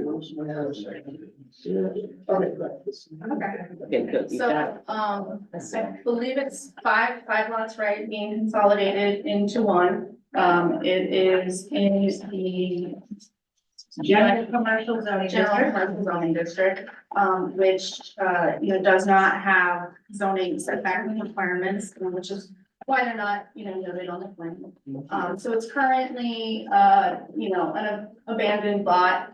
There are buildings there that we plan to demo with after obtaining a demolition permit. So you can just go to the next sheet. You can see it right there. This is actually a proposed demolition plan. It's just a precursor of what we would submit to the building department, just demonstrating what will be removed. So we can go to the actual proposed site plan. So here's a proposed overall layout. So this is Fairview right here. We've got Oakwood Boulevard and Pumpkin Boulevard. So the building will be occupying the whole block. And so we have 2 buildings here that are actually connected by a bridge on the second floor. It's like it's a facade, you can't walk Yeah, through it. so in the Anything. You're not gonna be able to response walk through it. No, it's just, Well, so in the response letter, we provided a profile. yeah, view. just saying, it's no Yeah. walking, I saw that, but you can't walk through The it. buildings are connected on the second and third floors. Yeah, but not by that, Yes. Like by- that? by- Yeah, so oh, that's how they're connected. okay. Right, and that, that was predominantly to make sure that, all occupants had access to the elevator. So it's being treated as, one building, from a building code perspective, but it is 2 separate kind of wings of the same building. And the parking is in the middle. So there's 2 areas of parking. So in the center is the residential parking for the actual, occupants of the. So you have 20, what do you have, 48, 28 apartments? 28 apartment units. And provide 20, 23 on-site residential Okay. spaces, and then 10 on-site commercial spaces. And so, Have you spoken to the city about those 10 spaces? You're actually gonna be taking out a city sidewalk to put those parking spaces in? Right, we're still keeping a sidewalk here, which will provide access to all the entrances as well. That was one of the comments. And so there will still be sidewalk and continuity, between the spaces and the building. But did you talk, I mean, have you had any preliminary discussions with whether that's gonna be acceptable? Yeah, so we have had preliminary discussions with the DPW. If we need like a letter from them, from them, or we can do that, if we need. Yeah, now I have a question, like, in that arch, when we were discussing this the other day, is when people are coming in and out, because cars have to back out and do sort of an L to get out of the parking spots? No. Oh, so, I mean, Yeah. I know that was a concern that was raised. We Yeah. did do, internally, we haven't presented it on the drawings, but we did a vehicle tracking analysis to show that you could pull in, back out, and come out this way. I will say it's intended to be like a parking garage. We are planning to put signage up that, there is a height limit similar to a parking garage. We don't want, large vehicles. It's not designed for large vehicles. It's designed for passenger vehicles. Does that arch in any way obscure people looking and see, like, one of the concerns is people are pulling in to take a spot, that they might not see people trying to back out of a spot. Let's say in the spots, let's say the spot that's right above, right next to the arch. In the front. If they're backing out, right, in order to leave exit their slot, their parking spot, would they be fully visible as people are trying to come in and park? They would not be fully visible, but also the speed that someone would be using in this area, it is a pretty tight area. Think about when you're going into a parking garage, you're kind of really taking it slowly. But a hit is a hit. It's level. Yeah, I mean, this is all ground level. It's gonna be more like a courtyard to the residents. Well, I think it's just for illustration, this seems very close, but as they come in right, I'm actually blocking this. They come in right here, and this spot is right here, so if I'm backing, if I have this spot, I'm backing up. And the way that the wall is, that person may not see me. So by the use of mirrors or anything, can you have some visibility? I like the mirrors idea, I think that that's definitely something that we could put into. No, and he's right, because it looks very tight, and, it's all about a hit is a hit, whether you hit someone at 5 miles a minute or what. It creates, problems. Okay, well, we'll look into that. Okay. Oh, no, I was gonna go, have you had any discussions with DOT about this? Yeah, so we included preliminary site plan, acceptance in an email in the original application. And to the comment, or maybe something we had discussed, that there was concern about the 16-foot wide entrance. That was on the plans that we discussed with them originally. It is compliant with, DOT commercial entrance design. They have different widths that you can do, so it is within the typical range. So we don't expect the 16-foot width to be a problem. But did DOT actually see the arch elevation with your submission? They didn't see the arch. We can provide that to them. They saw the site. And we would like to get a copy of that. I think just for our own, for the board's edification, it'd be helpful to know DOT knows that there's an arch that's actually limiting the width of because even though you can't really have two-way traffic because it's only so high in the middle. Well, and the curved width is only 16 feet, so you really can't have two-way traffic. Well, you can have two-way traffic. I mean, so in the profile, you'll see that the width that meets the height restriction that would be posted is 16 foot and is compliant with the DOT. What is the height restriction? Is it like SUVs? A passenger vehicle. So the height is 8'10", and it's typical for, it's similar to a parking garage. Right, but I would say two big SUVs or like big trucks that people are driving now. How about a UPS? They would have to be more in the middle. No, I mean, it's designed to be similar. So if you picture going into a parking garage and you have those red bars at the top, this is similar to that. And, in my experience, most SUVs can fit. Because you're allocating 8 feet for each lane. But is the 8 feet full height? Or is it 8 feet encumbered by? Well, so actually the middle is 12 foot. So the 8 foot, 10 inches is for the full 16 feet wide. Okay. Okay, I mean, it's pretty tight, you think of a parking space. Or wide that is, very tight. And no delivery vehicles can get into there. No, the deliveries and, for that matter, we had talked about fire apparatus access, are intended to be on the side streets. So with respect to the parking study, one of the things that we updated in response to the comments was clarifying that we are not relying on these parking spaces in the parking study, but again, they were just minor changes, in the updated version of the parking study, we concluded the same thing, there's, more than adequate parking in the area. Is that assigned parking or is it just first come, first served parking?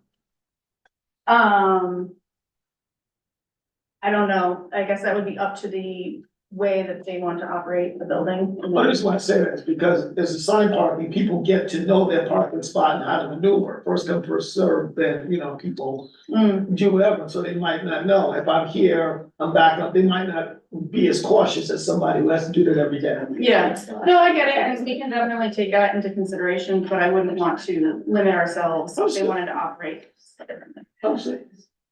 Have you spoken with the emergency services about?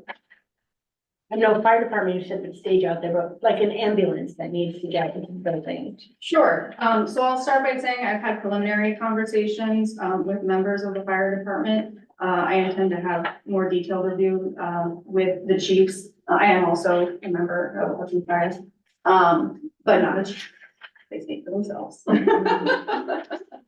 And with respect to ambulance, same deal, I did look and I saw that, most ambulances could fit under that height. But we still want to direct folks to, so we would have a pre-plan set up with 911. The intended spot for them to come would be on, Oakwood, and then, access the elevator using the sidewalk here. So this is the best spot, this is the directed spot. So you are directing the ambulance where to come, not in front of the building? Correct, yeah, the best spot for them Can you to do that? stage their vehicle is here. Well, I mean, a lot of people. I've always known them to come right in front of your house. I've never known them to go a minute up or a minute back. If you have an They go where emergency. they need to go. I mean, if there is an emergency right here, they're gonna go up on the curb. You know what I mean? Right, But yeah. in terms of Then they're gonna pre-planning, block the entrance. what's that? They're gonna block the entrance and the exit. Well, I mean, during an emergency, if the entrance is blocked, I don't think I think the concern more so is, the height of basically the clear space of that archway and whether, even instead of an archway that if it gets modified so that an ambulance can safely get into the courtyard to the elevator, lobby or, in there to provide quicker access because they're going to, Right. Yeah, I mean, so what we found with the height is that for most ambulances, it looks like most ambulances would fit. But as with any larger ambulance, the driver of the ambulance needs to know what their height restriction is. So similar to a parking garage, we'd have signs posted, So it does seem like most ambulances fit under that height. And on the other side, when you have the two parking spaces, on the opposite side from the arch, right? In the street. Right, so now what's behind those cars? Is that a This is dumpster? a fence, Huh? a privacy fence. And so we did provide a detail of the proposed privacy fence, on the backside too. And on the other side of the fence, that street, This is a building. what is that? Existing building, What's that building? looks like a shed of some sort. So it's just the neighbor's property, it's not the street. Oh, that's not you, that's the neighbor's property. Correct. Yeah, so we're putting a fence on the property line to screen from the neighbors. And you're doing a sidewalk on Fairview. Did you get the permission? That's for that? correct. The permission from. I think the city, right? You need something for the city. Permission. Because there's no sidewalk there now. Is there? No, I don't, we could look. no, it's no side, there's no paving. Right. So, and then, we've talked about this previously, but where you go out of the right of way onto private property will need a public access easement. So public can traverse the sidewalk. And I think, yeah, you get the permission from the city. Is there any concern, it's a beautiful project, but is there any concern if there's only one way in? It's no paving. No, I mean, that's why we did the, vehicle turning analysis to make sure that folks could, pull in, back out. And, we actually did the case where all the spaces are full and maybe someone pulls in and like, oh no, there's no spot. They should still be able to do a 3-point turn and get out. Now, the side parking, pulling in, pull out, do you have permission for that? Because is that, which one is that, Parkwood or Oakwood? This one is, Either way, they're two-way streets. Both of them are two-way streets. In other words, you can go in and, I hate those streets. I don't come out that way because it's hard to get onto Fairview. Do you have permission to have those pull-ins because you're backing out? Okay, the traffic, are we right? The traffic is coming from, two-way. right, and gonna make that right turn. So when you're backing out, looking at the traffic that's coming that way. Well, it depends on what direction you're trying to go when you back out. Okay. But, fortunately, this street is, pretty low speed limit and not very heavily used. Oh, yes, that street is heavily used. Yeah, But it's just the alternative route to Fairview. Everybody the uses. better one is Glen. Yeah, I think everybody uses Glenwood. I have Glenwood, I think everybody uses Glenwood. I don't like either one of them, but they're used. Glenwood is the one that goes all the way through, That one goes, it No, doesn't this all, one doesn't but go it, all the way through. This but one it just takes goes you back to Fairview. Yeah. It takes you to Fairview. Yes, it does. It takes, it's a maneuver, but it takes you to Fairview, and it is used. Right, I've seen people just sit there like me. right. So, Well, we can definitely review this with, the DPW. do they need permission Well, for that? one sidewalk DOT and the other is DPW. Yeah. So you want DOT to talk about sidewalk, DPW about. Yes. Okay. Well, And the front side. idea is. That's the city. It's just to get DOT people back and in. nine. And the front is The the front city. one is the city. Okay, But so, And you then can suggest, I'm just saying, this way people leaving going forward, and everyone's gonna have better visibility and it's safer. But I don't know how you make somebody park it back. It's your complex, I'm just saying. well, and that's just it, What was the we question? take I was saying on that- the risk, if there were, it's our site. I'm just saying that I had suggested that maybe if people were backing into the spot, it would be safer when they exit. yeah, But they're saying, how do you make private? You can make it, obviously, you can make a condition of parking any way you want, it's your place, you can say recommended backing in, just like when you ask people to go on the curve, you might want to do cut curves, so it's. It could be a condition of approval if the board finds it safer. I think we want the engineer to weigh in on whether it's. And I think with this, between having also feedback from DPW and see if DOT, was the plan that was provided to DOT, did it have the side? I know it's not within their right of way, but it's very close to their right of way. And oftentimes they'll have a, comment or, requirement on that. Did they take a look at the side road parking? The side, here. Yeah. I have to check to see whether, because it's probably on the plan that we provided them. they didn't provide it. Yeah, So, because then you can imagine if somebody's backing out of that ADA space and they're backing. toward Fairview, somebody turning in, it's very close in that one area. They actually have jurisdiction, like they Yeah. can be back, so. So, that would be a question. And then frankly, just from as we've discussed, talking with DPW, because now we're relocating sidewalks onto private property in 2 spaces and having the pull-in parking off of Parkwood. So I think having DPW's input is and DOT's comments on that are both critical components. And that's what, and so it's better to be preemptively safe than to have a street that's more accident prone. But your recommended now pedestrian traffic flow would be to come in and go behind the cars. well, Cause you said there's gonna be a sidewalk so there. this is the sidewalk, right? So it continues from here, So they go up to there, okay, to make Fairview. sure. Okay. So then, there's curb, those little blocks there, like there are in Tarcus, so the car can't go into the sidewalk. Gotcha.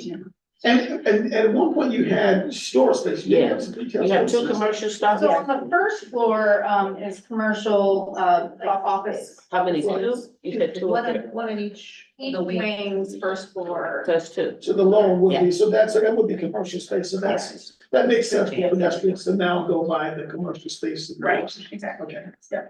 And the store and the door, the sidewalk now is wide enough to accommodate, I guess the stores are gonna be opening in, but you know, the doors would open in. Doors usually push out in commercial, but usually they push out. Right, but wouldn't they push out to the sidewalk? But, so there are no doors right along here. The main door is here on kind of like a wider area of the sidewalk. So You're talking about commercial space, right? yeah, and then there's a door over here, kind of where it tees. Also, the commercial spaces don't open out to that sidewalk as designed. No, no, it doesn't. Can I ask a non-parking question or? Is the building gonna have like electric ranges or is there gonna be any gas in the building? There will be gas service to the site for the purpose of heating. I don't know what appliances they spec. That's typically more of a building code, building permit topic, not a site plan topic. Okay. Good to know. No, they're gonna, I think they're looking at eliminating gas. Well, yeah, gas is slowly getting eliminated across US state and we're a climate smart community, which is why I asked. Right, but gas is limited for cooking, right, not for heating. For cooking. And it's not eliminated yet, it's just working. But for cooking, it's just not. Sorry. Yeah, so we'll comply with energy. Right now, they're in a conversation that they really don't like your parking. I hope they tell you. Parking Boulevard, What's that? Parking Boulevard. Right, Yes. you're gonna be pulling in parking spaces. Mhm. And you're gonna be pulling out of parking spaces, backing out. And there's not enough room there to do that, so you're going to put those parking spaces on your property with a sidewalk? So yeah, all of these spaces are on half. They Half of it. are mostly on the property, I guess. Less than half. Not less than. Okay, Oh, wait. Yeah. Because right now, there's no sidewalk there. just, There's a sidewalk. There's a sidewalk. They have to remove the sidewalk out of the right of way yeah, and then push it back onto the private property so that they can create these pull-in spaces, which are yeah, half in the right of way and half on. that's a big safety issue. Right. And they're pulling out straight, it's a slanted. Back it out onto that two lanes, Yeah, that I mean, I two-lane think the street street was so that you. could with the go- traffic coming off of Fairview Avenue. And they don't slow down for either way, either direction. I live up there on Devon Boulevard also. And I travel it, I see it, and that's gonna be a real big safety issue. Okay, yeah, The way that parking is designed right now. okay. Why can't you just leave it the way it is? With no Well, parking. we're trying to provide Parking for- on-site parking, right? We're Okay. trying to also at the same time balance the concern of, parking impact on the environment. So, we're trying to be really efficient with our use of space. Okay. So it is a creative solution, but it is in response to the goal of providing some additional on-site parking. On-site parking, yeah. But we'll definitely take a closer look, talk it over with the DOT and the DPW. Yeah, and you got the city for the front sidewalk, the OTO for one. Now, wasn't it a part of this, property that could not be built on and it had to be used for parking only? Is that the one over? Yeah, right there. I'm not sure. Yeah, Yeah. as part of, the property's not wasn't zoned on the map for this use. But after consultation with CEO Hague, you did extend the zoning to other parts of the lot. When the lot is combined, the CEO said that the general commercial would be the use for the entire lot. Did he say the entire lot? I thought, Yeah. you might be right, I thought he didn't have a restriction. Yeah, that some part, the residential couldn't be on a part of it. Let's see, like. I don't. That's not my recollection. That was one of the comments that we had in our comment letter from August, which was just identify where that zoning restriction ends on the plan, Yeah. so we can see it.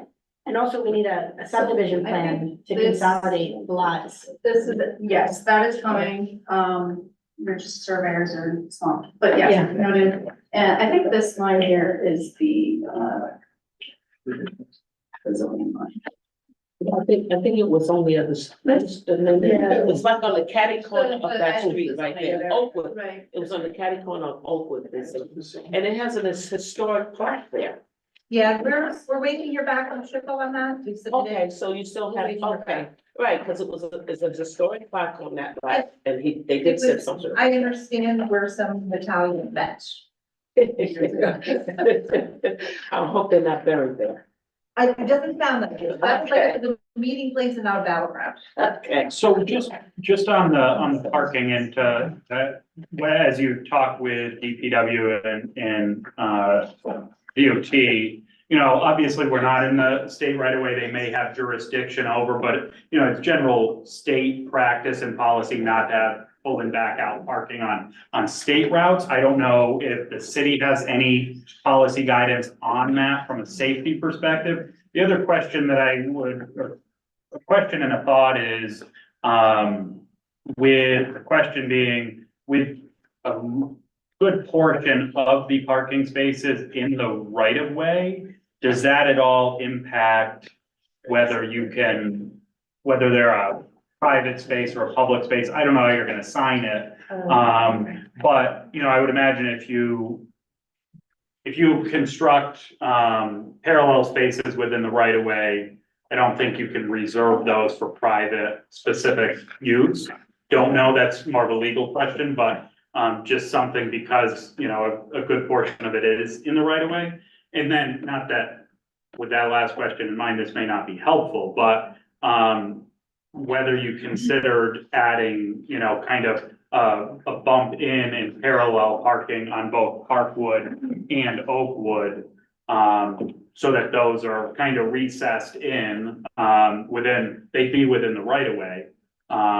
But as opposed to having the pull in back out parking, Yeah, I especially close mean- to the intersection. I think that we are pretty space constrained. I mean, you'll see we're building really close to the edge of the property to try and make sure we have as many units as we really can and make use of the space. So, you know, if we have to,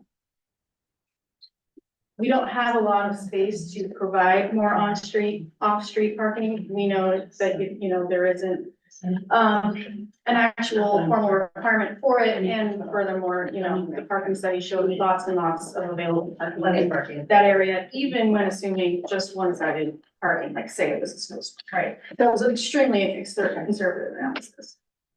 It does appear though on Oakwood, there is enough space for a parallel parking lane. And if there was parallel parking on Parkwood, obviously it would require shifting it may require shifting the building south, but you would also be gaining, there'd be between the right of way line and the building right now, there's about 16, 17 feet of space there. So if they were parallel, you probably wouldn't gain any, you'd probably have 5 and 5 parallel spaces. But it, you know, I don't know if that's gonna, I think it's definitely worth a detailed conversation with DPW and DOT in regard to, you know, whether that's gonna be allowable, just from a, you know, if that's what the planning board's considering for Right. site plan approval. Yeah, I mean, I think if there's really a lot of concern about the orientation of the parking, we may just end up with less off-street parking, you know, if we went to more of a parallel solution. So it's kind of,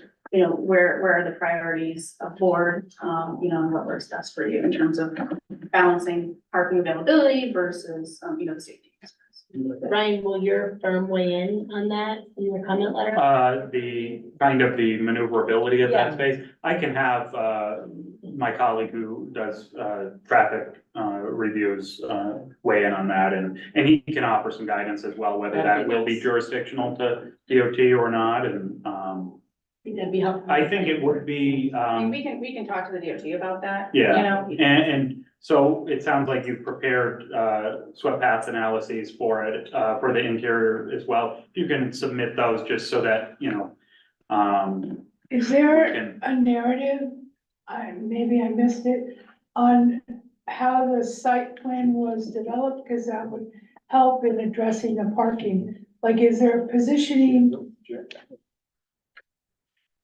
a reason for the positioning of the building, exactly how it is, and therefore then the relationship of the parking to the building? Well, we found the part that I was talking about, the part that they're not supposed to build on, and they seem like they. No, I understand, but just how the site was approached. Walter, are you still online? The architect. I'm here. Can you hear me? Yes. Yeah, I think Oh, that hi. question might be for you, Walter. Hi, everybody. Thanks for handing me the hard one. Just kidding. So I think that's a really good question. You know, this is a very urban site. The Fairview is a very busy street.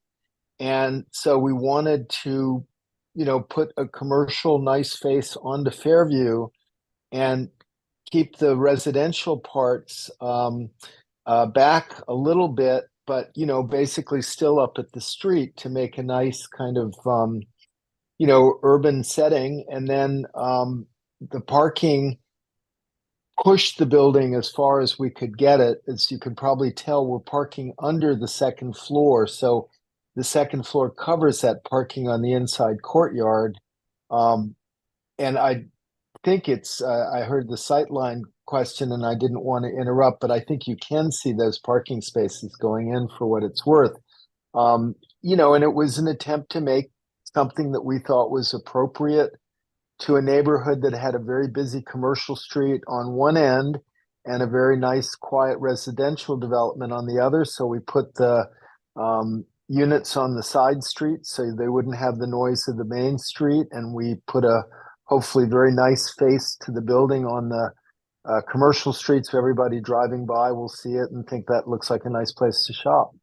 And then, trying to buffer the neighbors, we put a 20-foot buffer at the back that would be planted with very dense evergreen screen. So hopefully we wouldn't inconvenience the neighbors. And I think that's it. Walter, I have a question. In the front entrance, what is the distance of the street where you turn into the arch? What is the distance? It's about 35 feet. 45 feet, okay. So it's not for two cars to pull in, to wait to go park. Oh, yeah. Well, again, I don't think the arch is an impediment. So yeah, that would stack two cars coming and going before you get into the parking area.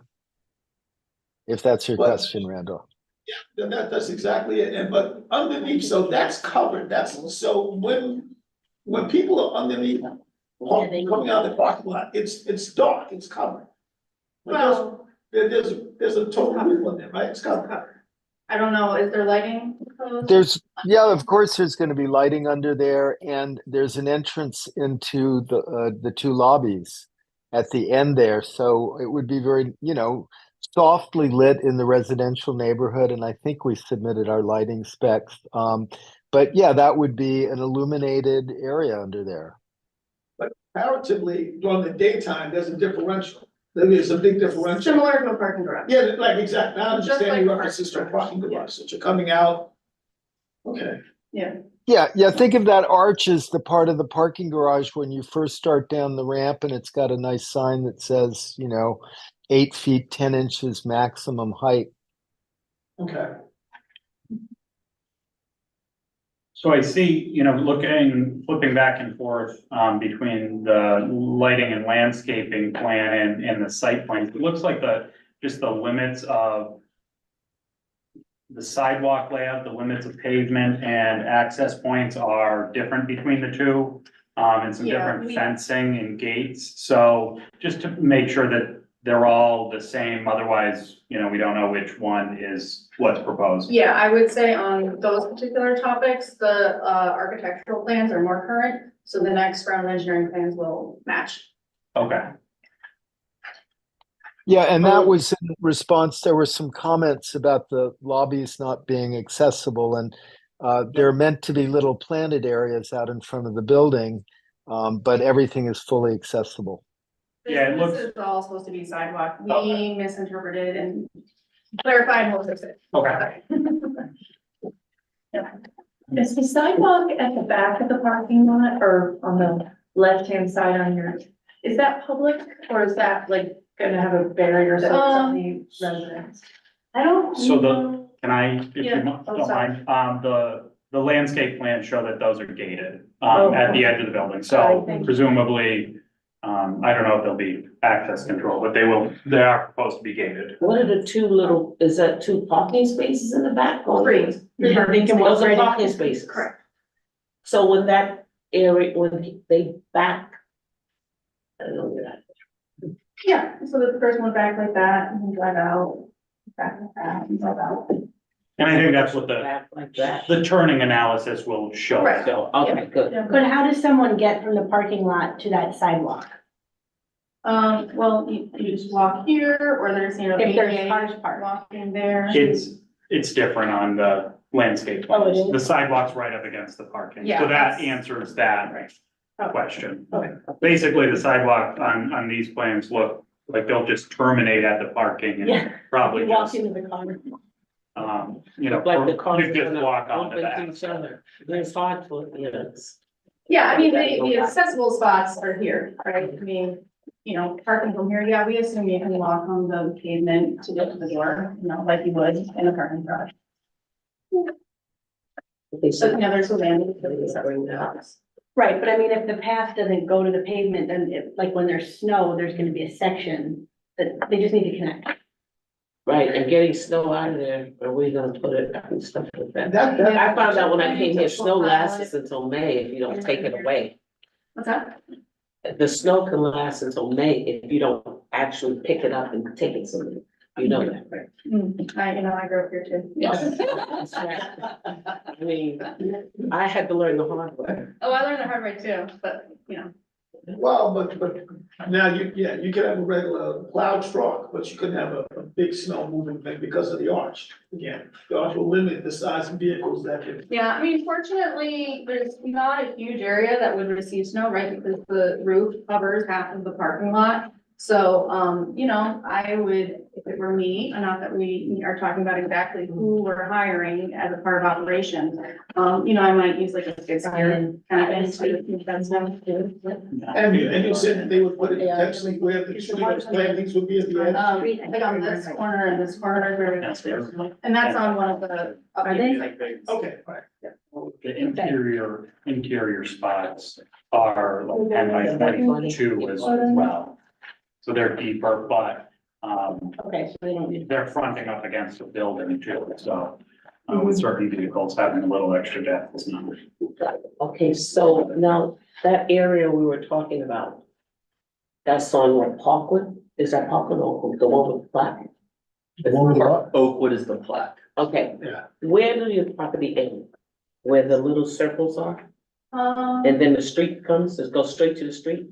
yeah, the survey line is this Spankton line here, so yeah, this is the survey.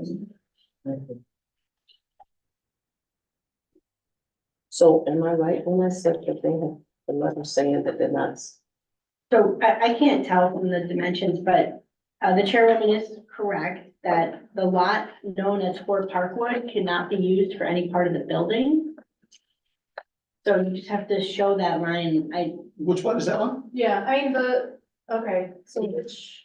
Well, I think it's- Fort Parkwood is this, I think it's only 20 feet wide, so you might be okay. I just Right, can't tell yeah, by because looking. this dimension, I believe, is more than 4 feet, or more than, you said 20 feet, right here.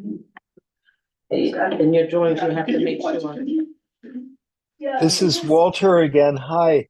I think we're okay. I think that 20 feet is, maybe it's even dimensioned on that plan. I can't even read it, but the parcel facing Parkwood, there's a 20-foot no build on strip there, I believe.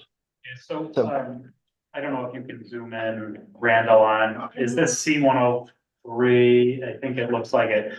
There is a dimension there. It's 18 feet, 8 inches. There's another one that's actually 17 feet. Yeah. 17 feet on Oakwood, but down on Because it was the only the. On Parkwood, it's 18.67. Right, so it's gotta be, I think you have an issue with those little bump outs. So the, Well, maybe not where on is that piece. this, where is the restriction exactly? It's on the former parcel or the It's on the specific parcel known 20-foot as offset? Ford Parkway. Okay, so we need to just look at the previous survey and see what the length of that one was.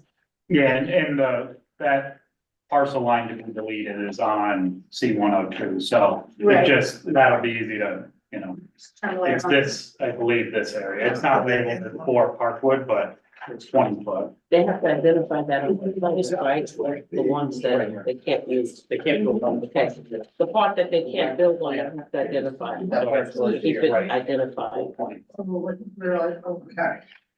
We'll ask you later. I'll ask you later. Yeah.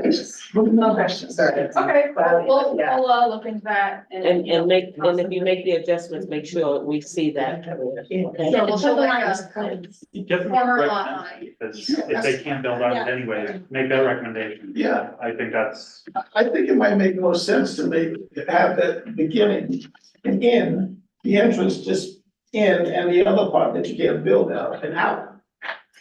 Cause then that relieves congestion on Fairview and allows people to exit, and it's just more of a linear design than to have people trying to. Walter, are you listening? Randall's that would eliminate. I'm here. Listen to Randall. I just think it might be safer. No, those are the suggestions we're supposed to make. So listen to Randall, That's just my suggestion. I think that. I think they're trying to create some sense of security and privacy. But I hear what you're saying. Yeah, It not sounds over good for safety. that Yeah, reason. well, safety, I think is, I get the aesthetics Security and of it, privacy, but, not you over know, safety. the public concern is, I think, at the end of the day. but if you don't buy, for emergency fire access, any prevailing code, you've got a 20-foot no build area there. Even if you had a two-way in and out that's 18 foot instead of 16 foot without a bridge overhead. And then you closed off the entrance in the front, perhaps you have a pedestrian tunnel, to connect the courtyard. But whatever you're gonna lose in that 20-foot no build zone, you could have your sole access, from that side. Since you're not able to, have the building there. Yeah, I mean, we'll consider it, talk with the client, talk with the architect, but at the end of the day, what we present to you will be, analyzed to be safe, and consistent We with DOT understand. and DPW needs. Okay, I wanna ask you this question, cause I know I wrote it down, but how many one-bedroom what type of apartments are you gonna have? Efficiencies like the studios? One bedroom, It's two bedroom? One and What- two what- bedroom. 1 and 2 bedroom. I didn't bring the full package What- with tonight, so I don't remember. 28 units 28 units total, yeah, it was in the original. Okay, It's I'll also- look it up. So it's only 1 and 2 bedrooms and they're all market rate. Correct. I'm looking it up now. Oh, good, thank you. And it's not our place to ask you to do a lot of retail all the time. I wanna put it in there. But the more units we put on, the more we're meeting demand, the more prices are gonna come down, and it's gonna be more affordable for everybody. Yeah, that is That's the people formula. economics. I went to Canada, that's what they're doing, building, so prices of, could come down. That's the only place I've seen Yeah, that. I mean, I own a business in Hudson. I have a hard time finding housing for my staff. It's really hard for me to hire engineers, let alone engineers that can live near my office, so. No, This project means a lot to me. we appreciate the project, we just wanna make sure that it's safe, Right. So when you do get your tenants, they're gonna be very happy, they don't be bumping into each other. And it's good that you have us, because. Yeah. Okay, I have an answer, and the answer is 21 bedroom apartments and 8 2-bedroom apartments. What did you say? I'm sorry. 21 bedroom and 8 2-bedroom. Yeah, Ooh, And 289, or is there no, like, I saw. That's 29. That's 29 apartments. And it will comply with building code with respect 10 to and 8. accessibility. 20. 20 and 8 Oh, 20. Or just. Oh. 20 and 8. 28. No worries. And, did you give us this, so the one bedrooms are what, about, 850 square feet? That sounds about right. Let's see if I have it written here somewhere. I can tell if they're gonna be big or small. Hang on. 850 is big. That's a big one better. Yeah, that's a big one bedroom. I doubt it was gonna be that probation. Then I can. Okay, the one bedrooms are 595 square feet. And for some reason, I can't find the two bedroom. Give me a second. So 595 for one bedroom.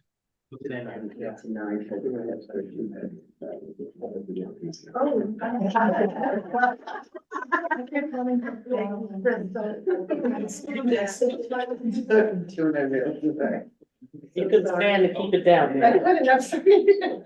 Thank you, Crystal. I was gonna call. That was more like an hour. Okay, 900 square feet for a two bedroom. Oh, that's So great. That's- 595 and 900. Okay. Thank you, Walter. I appreciate the Pleasure. information. Chris. What I was asking was, I know you have dedicated ADA spots. Are there ADA compliant units as well? Oh, yeah. Probably all of the one bedrooms will be ADA. Yes, yes. Yeah. The answer is yes. And I don't have the plan. I just closed it, but I think we have, out of 28 apartments, I think we have 4 accessible units, maybe. Okay, thank you. And some of them will be 1 and 2 bedrooms? Yeah. Yeah, that's what I thought. And just FYI, are there gonna be, utilities included, or are they gonna be? I don't think that they've decided at this point, Yeah. you know, Okay. They haven't it's not even relevant decided to the the rent. site plan. Yeah. By the time they build it, market rent. You just don't wanna be. Understand. Well, any more questions from the planning board? Do we have any questions from the public? Oh, give me a second. No, we have a So, I whole mean, I public don't out think we are there. in a public hearing. Yeah, but we'd love to Oh, schedule I'm it sorry. for next month. Well, I asked a question from the public anyway.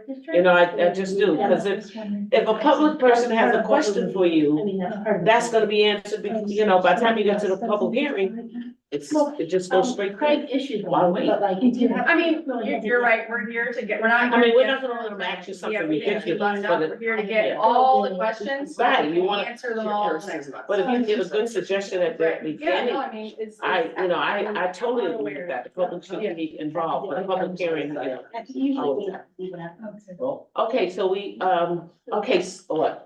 I'm sorry, we're not ready to set a hearing, right? Oh, no, I'm sorry, we can't put you in the public hearing right now. So what do you need in order to schedule a public hearing, or what is outstanding? Well, the in order subdivision to be plat. able to do that?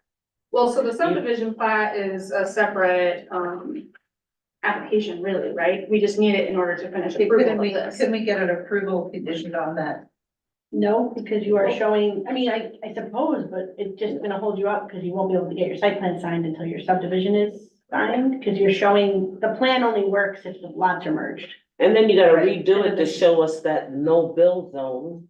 Right, we need to Yeah. see. Yeah, I mean, I think we have, you know, minor. And then we don't lot of like your part, updates we wanna that we see what can- kind of adjustments you're gonna do with the, parking, we don't particularly care for that at all. Yeah, no, I was just hoping that. But we've we got a could- couple of other projects here tonight that seem a little less, that have been less far along than we are, that have already had their projects. Really? submitted For public hearing. No. Little Desk, Yeah, I mean, the Columbia Street project, I think so. Oh, we submitted a whole lot of information. Yeah, they did, but that have to they've go had through. they've been public hearing for the last couple of months and Yeah. they haven't even submitted their project study yet. It's true, but what we just, Yeah, I mean, I'm It's not it's ready. more I don't know straight something ahead. forward. This is a very complex development in a very tight spot, and it, you know, it's a whole different being. You can't compare apples to oranges. Very good. Could have said that. Any other questions? I mean, any other comments? I mean, what do you guys think? I just want to, we should focus up to, it's up to the majority, the majority rules here. Clarifying question, if you don't mind. I know you guys have heard a lot about parking, and it sounds like adding spots to Oakwood, and I think based on some of Ryan's comments, is that off the table, or is that like maybe to be considered? It's something that, we're willing to consider, but it's a balance between how much parking are we able to provide versus whether there are safety concerns. We still need to talk to the DPW, the DOT, and hear from Ryan's team to see if, even if it's truly a safety concern or just something that feels iffy, right? And And so, to get some type of approval for the sidewalk in the front, sidewalk on the sides, I mean, am I right? I mean, the issue with setting the hearing too early, as we've learned from some of the other applications, is that we have to keep setting the public hearing every month until you have a complete application. And we would not be able to close it because we don't have the subdivision plat yet. So. well, yeah, I mean, we're gonna bring the subdivision plat next month. We're not disputing that. Right, just from an administrative perspective, it makes more sense to not set the hearing until you're closer to having a final layout. Then the hearing won't be there for several months. That was a mistake, but I think it was the, I think it was the sewer extension that kept them there.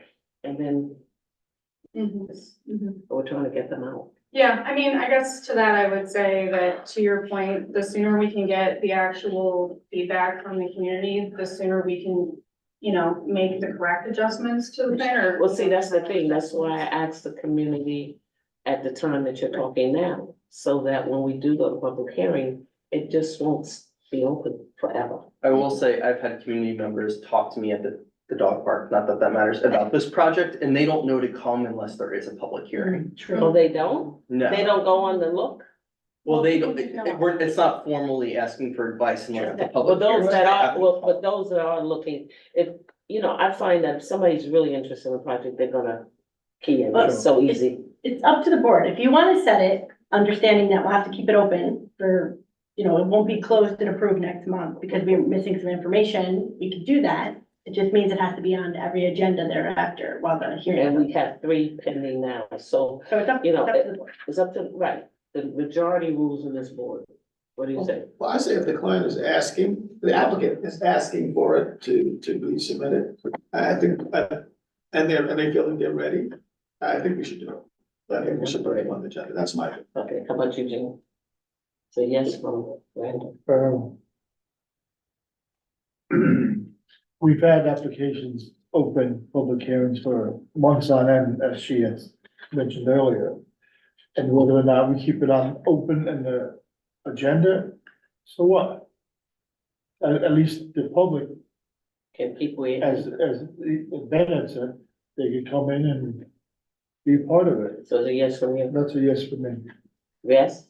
As long as they know that it's gonna be ongoing. Ben? Yeah, I'm a yes. Virginia? Do you feel that you would be ready as ready as you could be by April 9th? Oh, yeah, we're motivated to wow you. It's another. So maybe Lots of wow. It's all about having right. So the majority is saying we're gonna sit into So public yes, hearing. we're fine then. For me, it's a no, but the majority rules in this board. They don't follow. Do we need to make a motion? Yes, we need a Yes, motion. we do. So can I get a motion to, move the project, okay, so move. Set up a public hearing on April 9th on the Boulevard project, Mhm. on the site plan, and if you get the subdivision in within the next month. Yeah, no, Dan said it'll be on. Okay. And then. So this yeah, and way- then obviously. Yeah, the I do faster understand you this get way. us- Yeah, I mean, there's, So the public will Faster come and they know the public. yeah, and some of these items, like, like the sidewalk, DOT, some of those are just gonna be repeat comments, but we'll just keep them on and, and then hopefully they're addressed in the next package. Yeah. I thank everyone for your time. Thank you all. Thank you. Okay, thank you. Thank you. We said all in favor? I don't know if you said all of them. No, I didn't say all in favor. Do we have to close that? No, we're, That wasn't a pass. we're moving them into a public hearing for next month. Right. And they understand they may have to be set open until they're completed. Yeah. Okay, thank you, Crystal, thank you.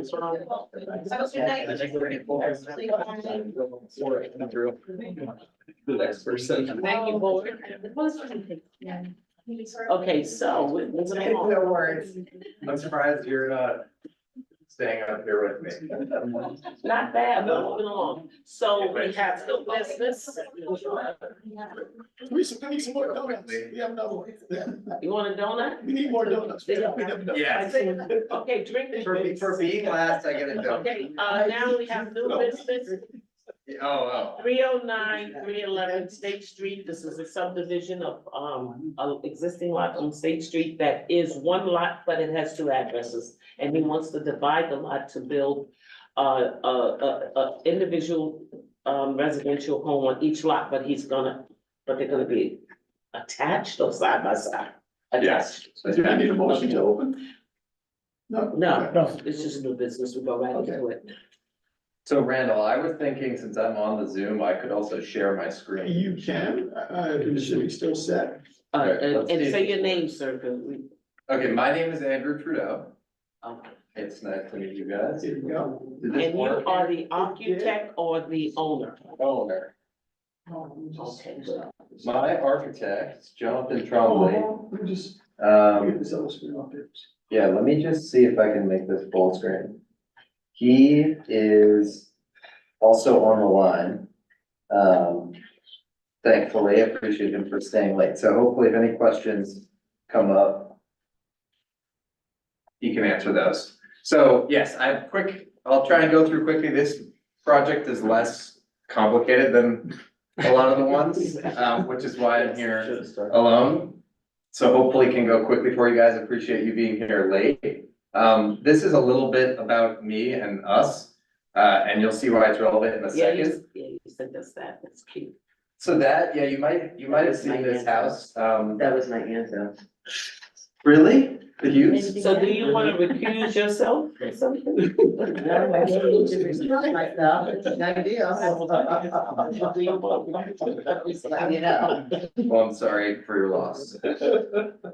If it was Mrs. Hughes. Yes. Yeah. We were, lucky to be able to purchase that house and we're moving in there. So that's gonna be our house. I forgot, I printed But these out. that's if not anyone the can't house, see. that's not where you are. That's not what this is about. Exactly. He's telling us he's not a. If anyone wanna print out, I'm gonna do it No, up here. you sent us everything. Well, you give me one to put in the, Okay, file. cool. So. Fixing up this house. Still on 8th Street, but we're hopefully within the next month or. And the reason.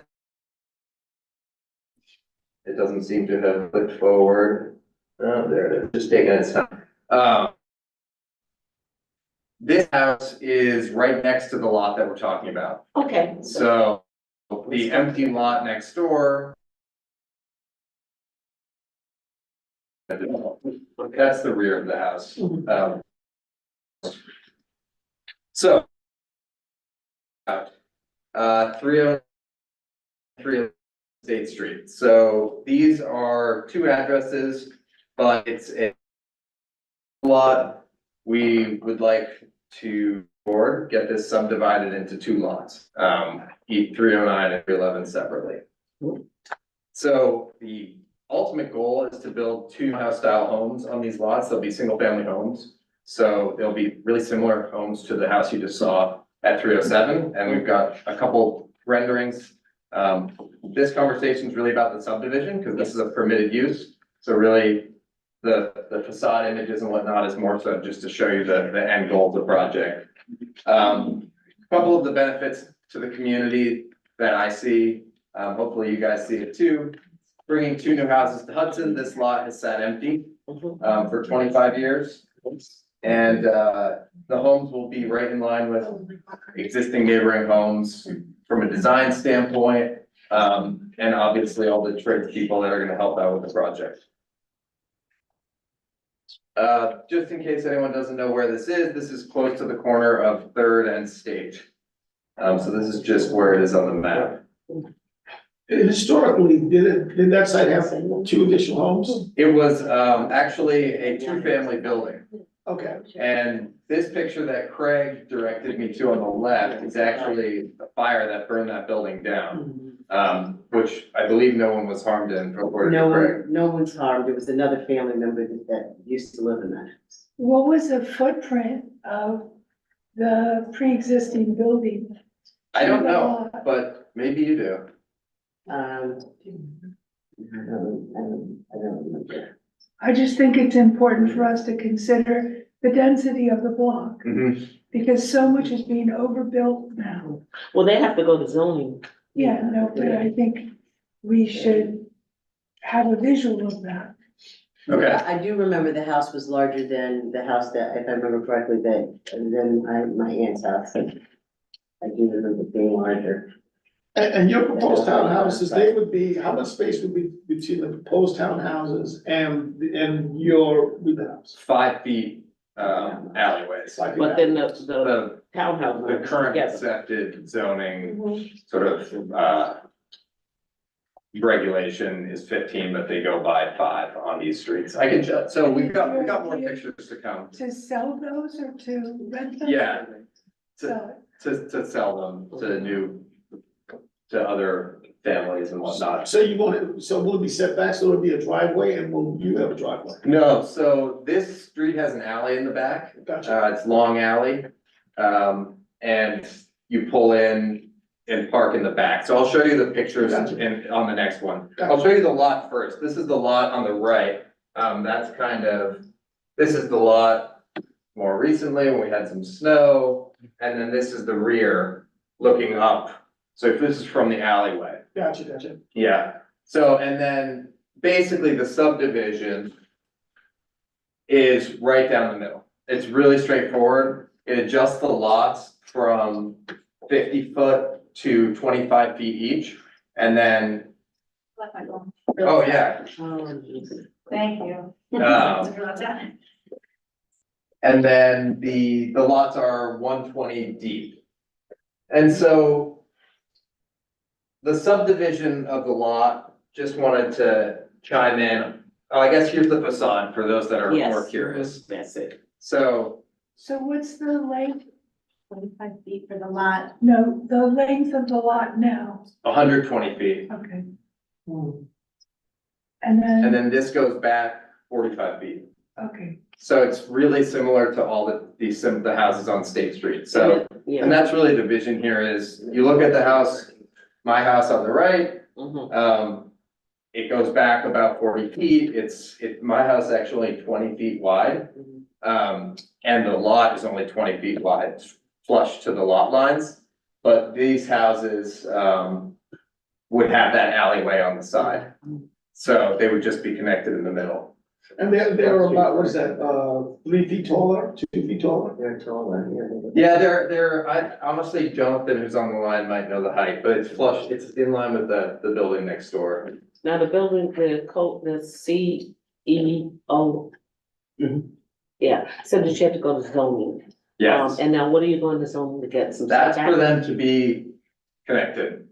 To be connected? Predominantly, yeah, because the setback, well, we would have to just get the standard setback variance anyway for the 5 feet, but then it's the connected too, so we have to subdivide before.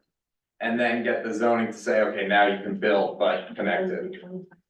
You have to, so you're saying we have to give you permission to subdivide before you go to zoning? No.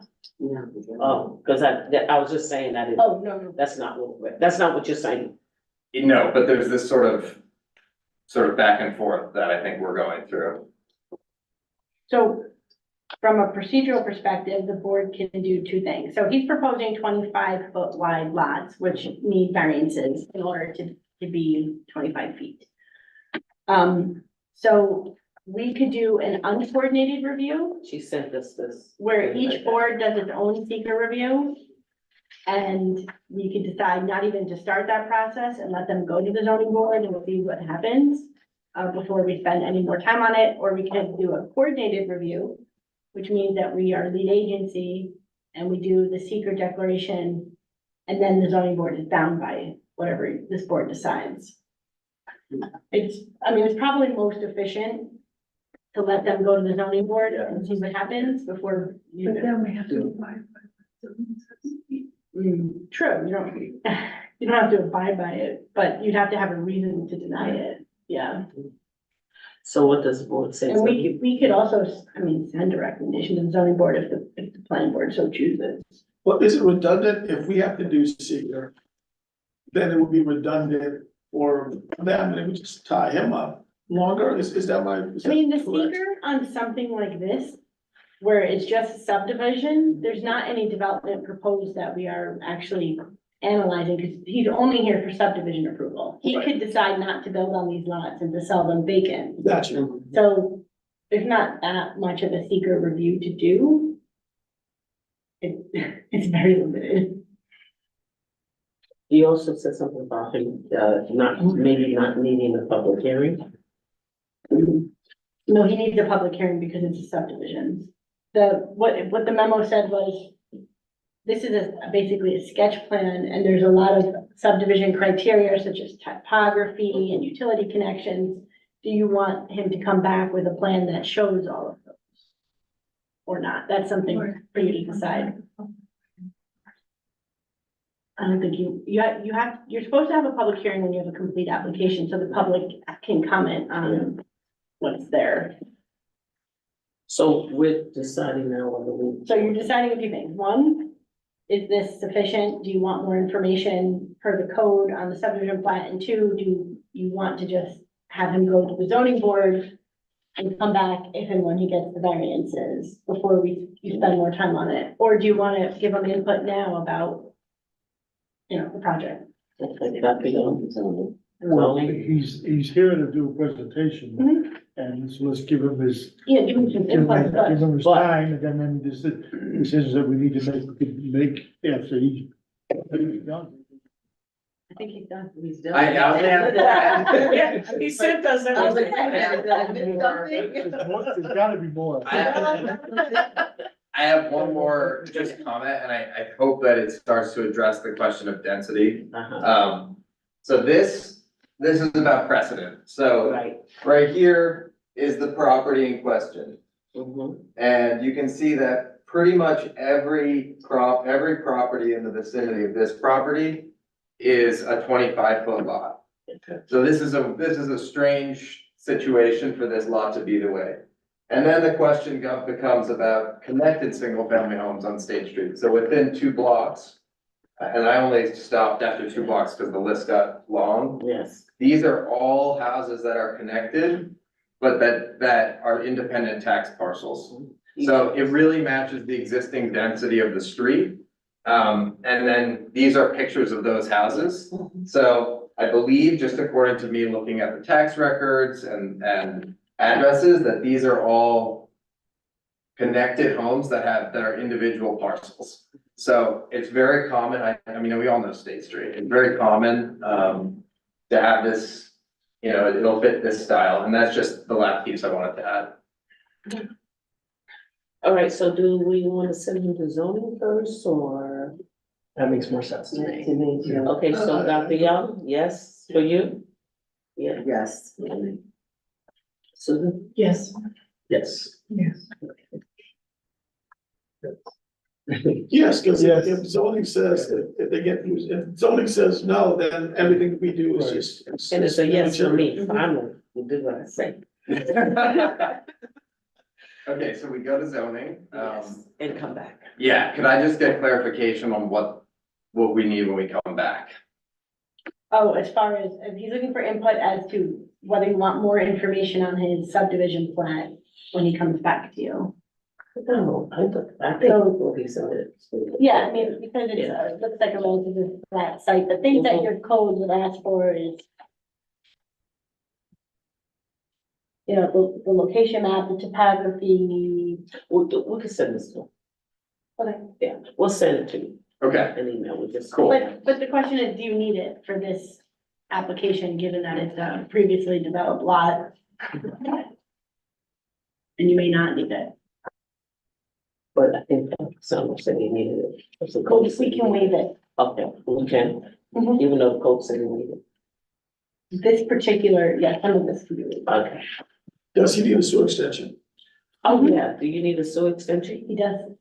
But it's my understanding, we haven't, we're not, engaged in reviewing this application, but the subdivision itself will not require a sewer extension, and the buildings will not require a sewer extension under part 750. However, under the city's speedies permit for the wastewater plant, it will require an analysis on impacts, a CSO impact analysis. Correct. So it doesn't require the full engineering report under part 750, because you'll be less than 2,500 gallons per day of new wastewater. But any project in the city that contributes new wastewater to the system does require a CSO analysis. okay. That- Go ahead, sorry. So that with single family residential, this has been amongst, the bigger projects, which you heard about tonight in the process for that. For single family residential, I know the city has requested or discussed with DEC having some level of shorter process or analysis. What I would recommend is reaching out to DPW because they are the regulatory authority in administering the speedies permit that the city has to operate the wastewater system and wastewater plant. Okay. Okay, so we want to establish an escrow for him. Mhm. Yeah. Because this project is already been reviewed by our attorney, and it might have to be reviewed, especially as far as the speedies go. Well, the sewer extent, the CSO assessment would not be required for subdivision. It would be required when the applicant or some future person pulls a building permit, which could be And they won't 6 months or 10 years. We don't know that. And Craig is looped in on this, so he would be the one sort of to Yeah. work with on that. Yeah, ultimately, you're advised that whether it be you or somebody else, that the CSO assessment would be required at time of building permit, would be a required approval, but it is not, the subdivision itself does not require it. And I want to ask you, did you pay an application fee with the CEO? If you did, could you send us a copy of your receipt? I'm not sure if I did, because I didn't apply for a permit. So he put an application into us, so he owes us an application fee. Subdivision, Committee? yeah, Yeah. Okay, so there's a fee that you have to Okay, pay. for subdivision. Yeah. should I write a check or? We'll send it to you in an email because it's Yeah. also gonna be part, we're gonna establish escrow. That's Okay, gonna be another check, okay? sounds good. Okay. But do we need escrow before zoning?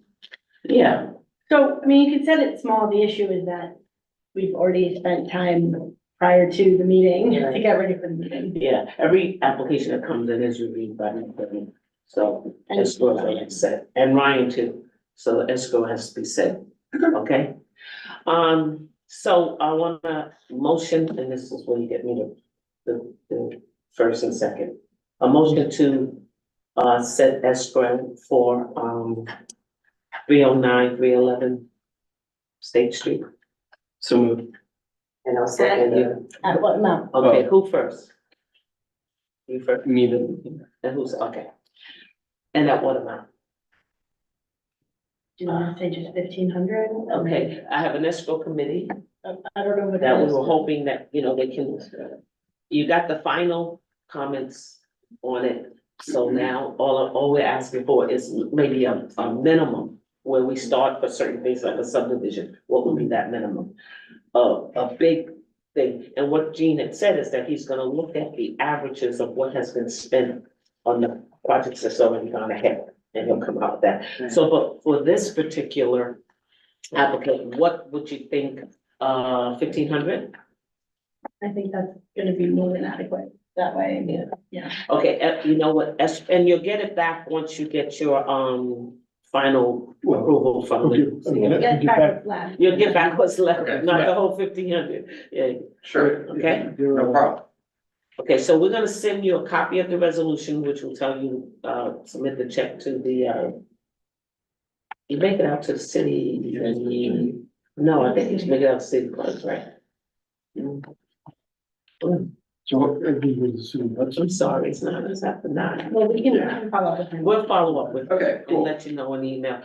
Do we have your email? Yes, we have it. All in favor? All in favor? All right, well, thank you guys so much. Thanks for waiting. No, thank you for being here so late. And Andrew, you are the contact person. Yes. Right? Okay, good. All right, good. All right, thank you.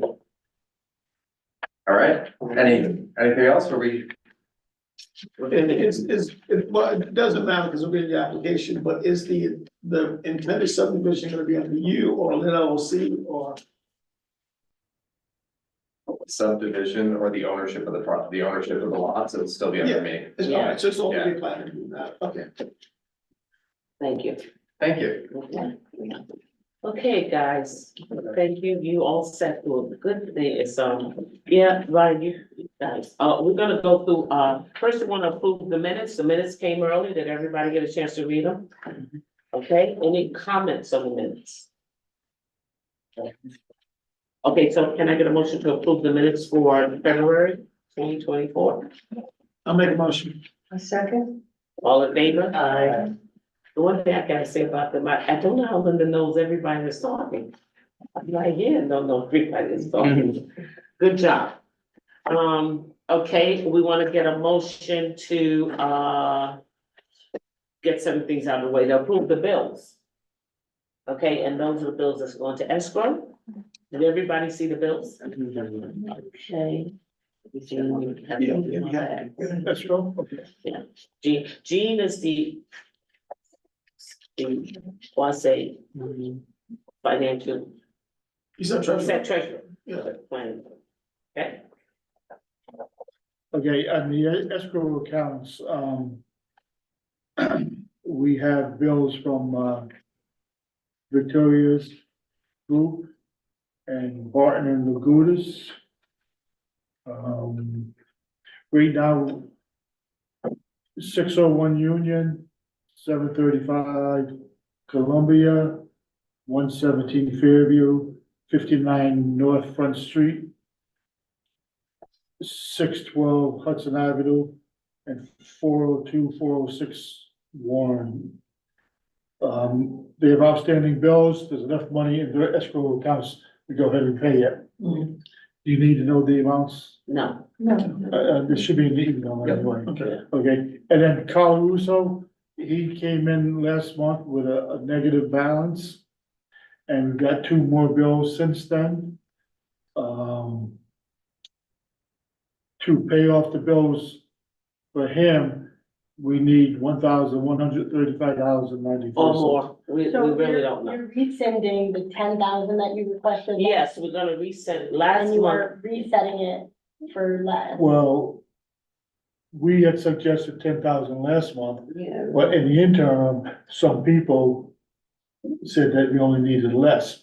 But since then, we've got 2 more bills, which is over $1,100, so we gotta come up with. So it's up, up to you whether you wanna lower the amount or just ask for what you asked for.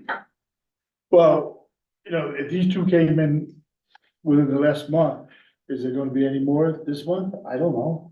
I don't know, it depends on if they call it. You have it? No, if they, And I believe the bill that would have come in last month. it's for February. Was when we were reviewing the final, plan and then, advising, the chair on signing that plan. Right. But we have nothing further. I believe the HC, HCDPA. yeah, they already is gave you. a check. establishing a separate escrow for floodplain development review.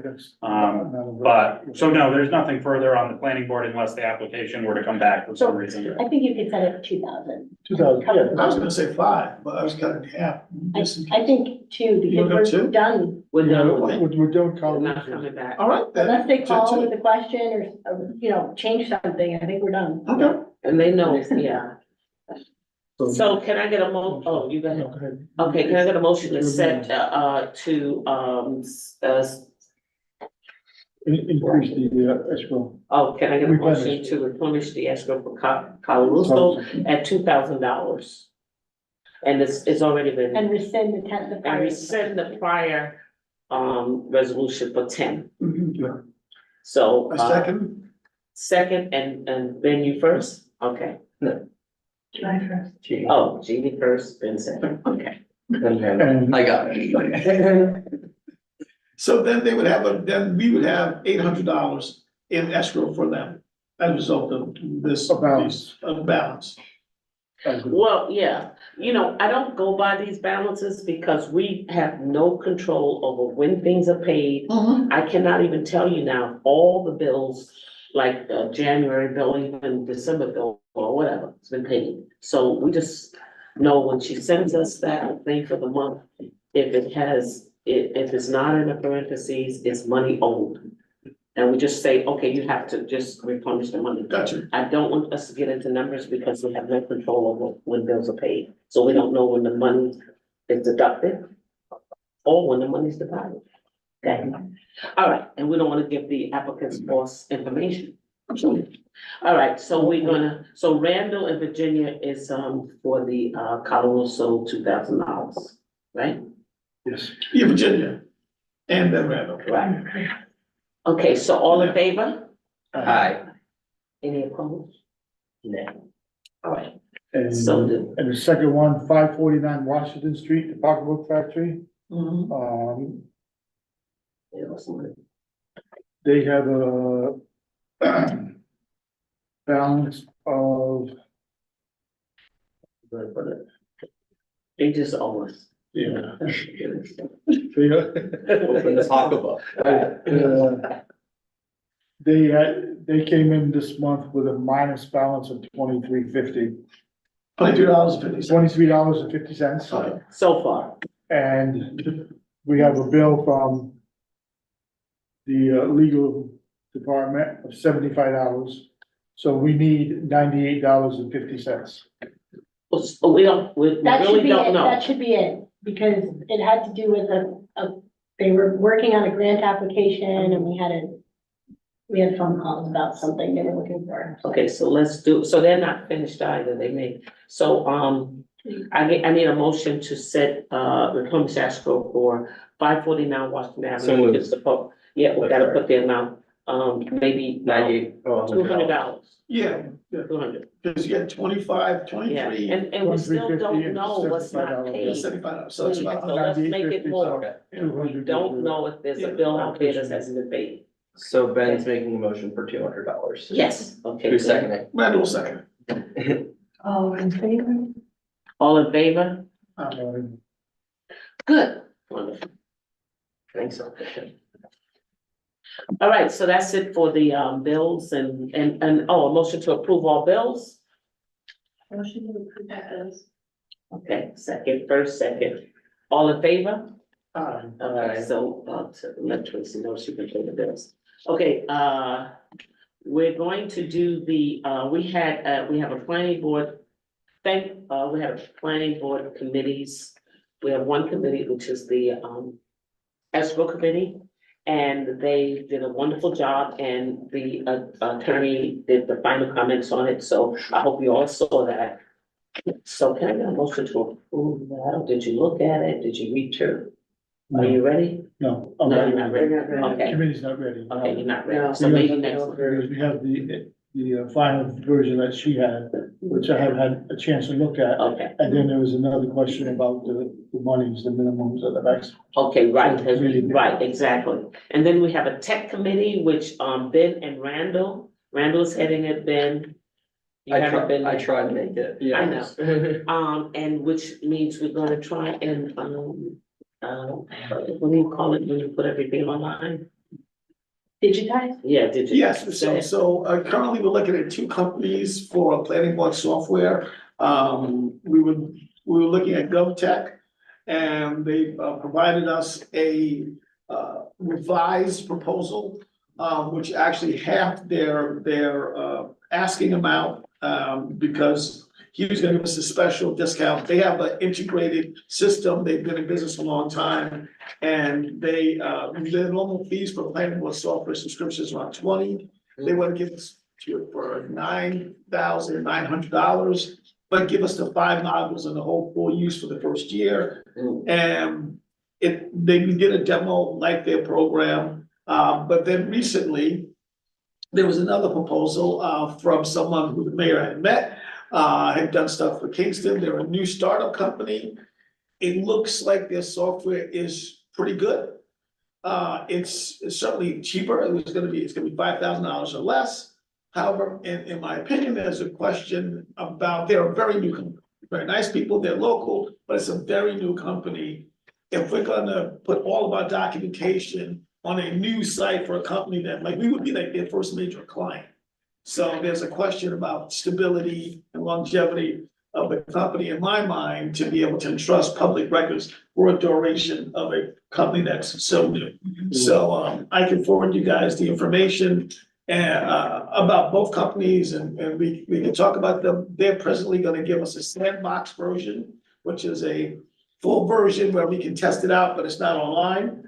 And we can see, but like I said, it's a question to me of, is that gonna be a reliable, stable platform down the line in 3 or 5 years? I asked them that question directly. They said yes, as any company would, but that is a consideration of that. Well, maybe to see what the individuals, what their experience is that they're bringing into the new company. In other words, if they've had stability in their personal careers prior to the forming of this entity, that would add to credibility. It certainly would bear on it, but in my experience with new companies, you just never know. It's a new startup company, you never know from year to year what is liable to happen, and it's not like the information is necessarily transferable where we'd be able to take this into a new system. We'd Is actually there have to. anyone else that we can bring, like, so we have 3 choices? Well, we did see a third company, but and who's actually doing business with the city on the back end of the planning board, but their product didn't seem ready for prime time, for the public facing part of the program. So they were, in our opinion, a no go.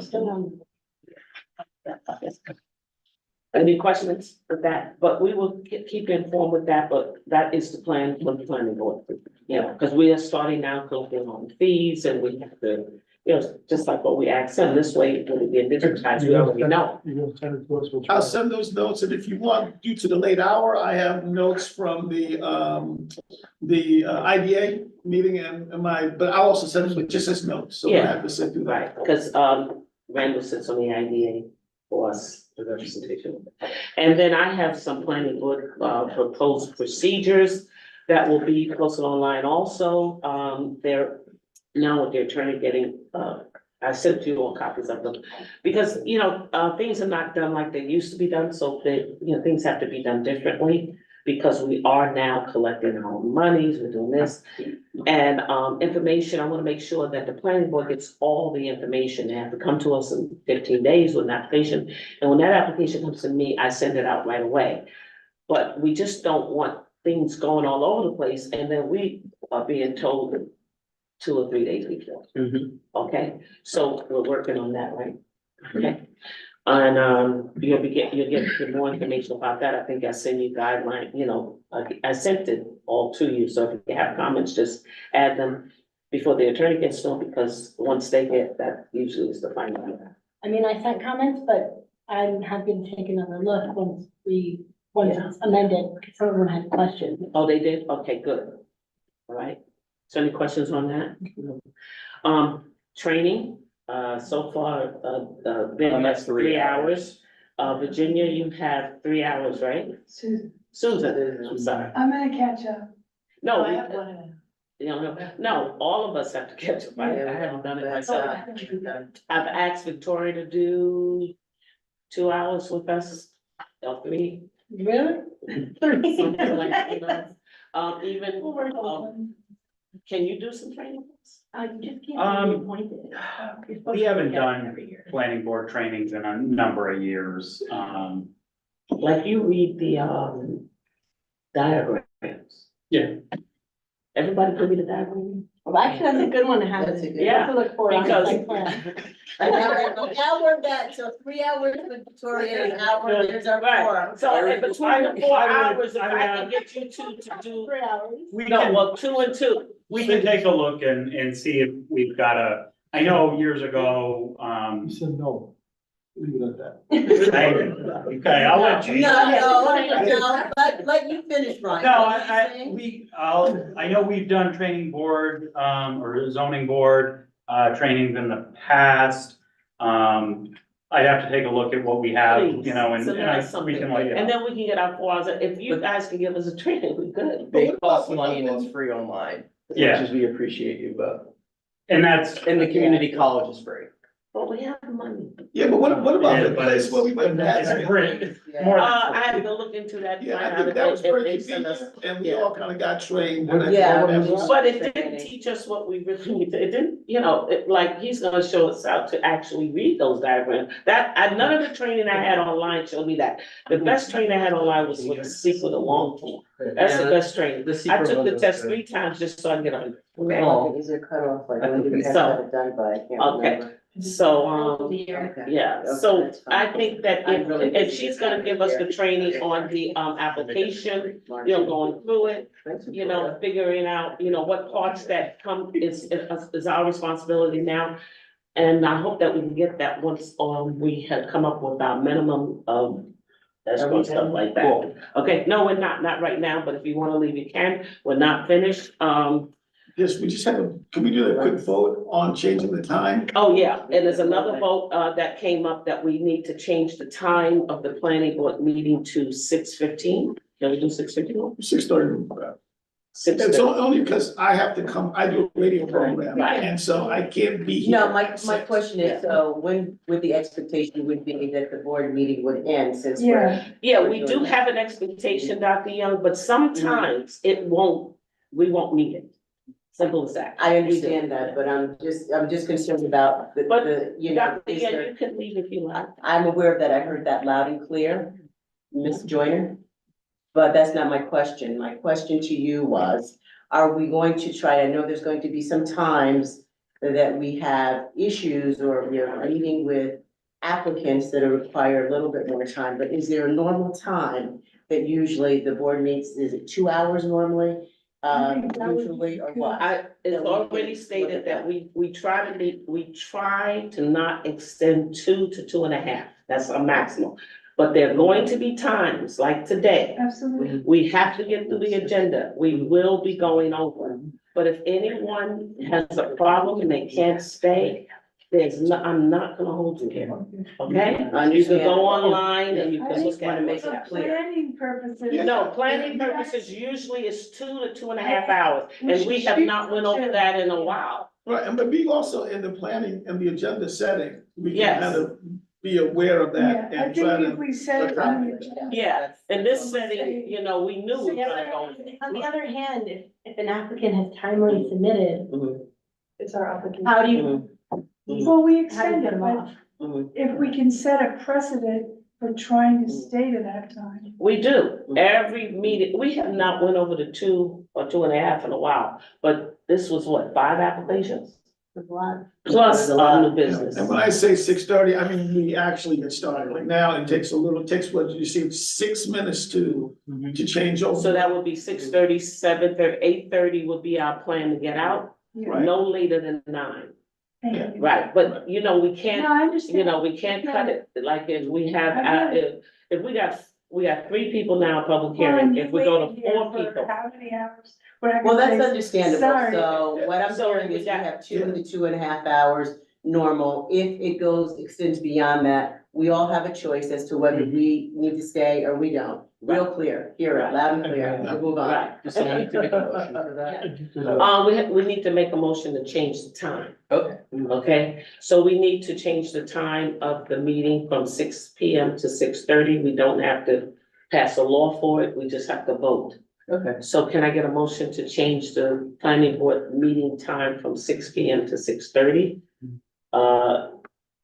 Motion to change. Virginia's first And then Ben. Huh? I can be second. All in favor? All in favor? Aye. Okay, You so did that's, not need it you just made it, oral resolution, that should be sufficient. okay, good, that sounds good. And. But because of the city, does it have to be a resolution? If. Because it says, I think, the meeting time. I'm just asking the If question, the city, I mean, I can do a resolution, if required. I well, think they just answered that. covering what you did tonight and send it to Teresa to sign, just simply saying, be it resolved to move the meeting time and then she. Because Randall is doing the video, Mhm. and without that, that means we would have to go strictly, not hybrid, we would have to do, I thought that in was gonna person be only. backup. Oh, that's another thing we have to say, but if we didn't have Randall doing what he's doing, we would have to go, in person only. And that's a lot, you know, we like the hybrid, I know. So now the other thing that was brought up is, Randall, can Ben be your backup? Absolutely. Do I need your Zoom information to be backup? Yeah. You would, yeah, that's the problem. So y'all Yeah. comfortable with that? Are you comfortable with giving to him? I have to figure out how to do it, because I have to make him an admin. Maybe by next meeting, we'll figure it out. Yeah. Cool. If you used Microsoft Teams, you wouldn't have to worry about any of that. But I don't wanna use Microsoft Teams, but. It's very But- easy. We decided to. That's Linda. Yeah. Linda, all right. Yeah, I've found Teams to be buggy and not efficient. We had trouble sharing on Teams with HPC. Yeah. I don't think so. Jean But just thank has you. a question. Can we restrict the number of applications for each meeting? No. I mean, Yeah, we that's what I can was set looking a tight agenda, but the problem is if someone applies on time and you say you didn't make March, fine, you're gonna make April, but we carried everyone over to April tonight. Mhm. So now it's hard to tell someone that they can't be on the agenda for 2 months, even though they submitted 2 months earlier. So one thing that we could try is setting time limits on how long Absolutely. we Yeah, get that's- each application. So each application gets 40 minutes, and then we have to move on to the next one. I mean, that's And if not, then it can continue. one way to do it. Yeah. And I would try to legally, stick to you it. have to carry over everything, like can't they, Well, this is why. for the meeting? Why not? If it's in a public hearing, the public hearing continues to a specific date and time. So now we're obligated to reopen the public hearing at that specific date and time. If it is not a public hearing and someone didn't submit something new or we're not ready, we can put it off more easily. And I always want to give everybody the option to understand that if you have to leave, leave. Don't feel bad about it. You know, just leave. Well, and then what we can do also is. At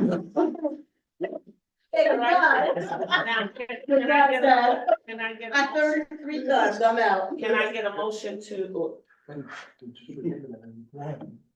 We need a quorum, but Still need a we quorum. need 4 people in person To be here. in order to continue the meeting. And I doubt, it. You would have it. I doubt, you know, they'll probably want to do it, it won't affect. I'm out. everybody. Okay, that's good. And if that happens, we're just, that'll be the reason why we're stopping the meeting. Well, can people also come before we had it where people couldn't be hybrid? We had Valerie would attend meetings over Zoom. There are rules for hybrid attendance. There are situations where it's permitted. The city has a policy. You can still vote as long as there are 4 people in attendance Gotcha. here. But you can't attend every meeting. Right, it's a limited thing, so that's another option. All right, can I get a motion to adjourn the planning board meeting for March 12th? I make motion. Okay, all in favor? Thank you. Thank you, everybody. Thank you too. Just one item, not for the meeting, you put in the meeting.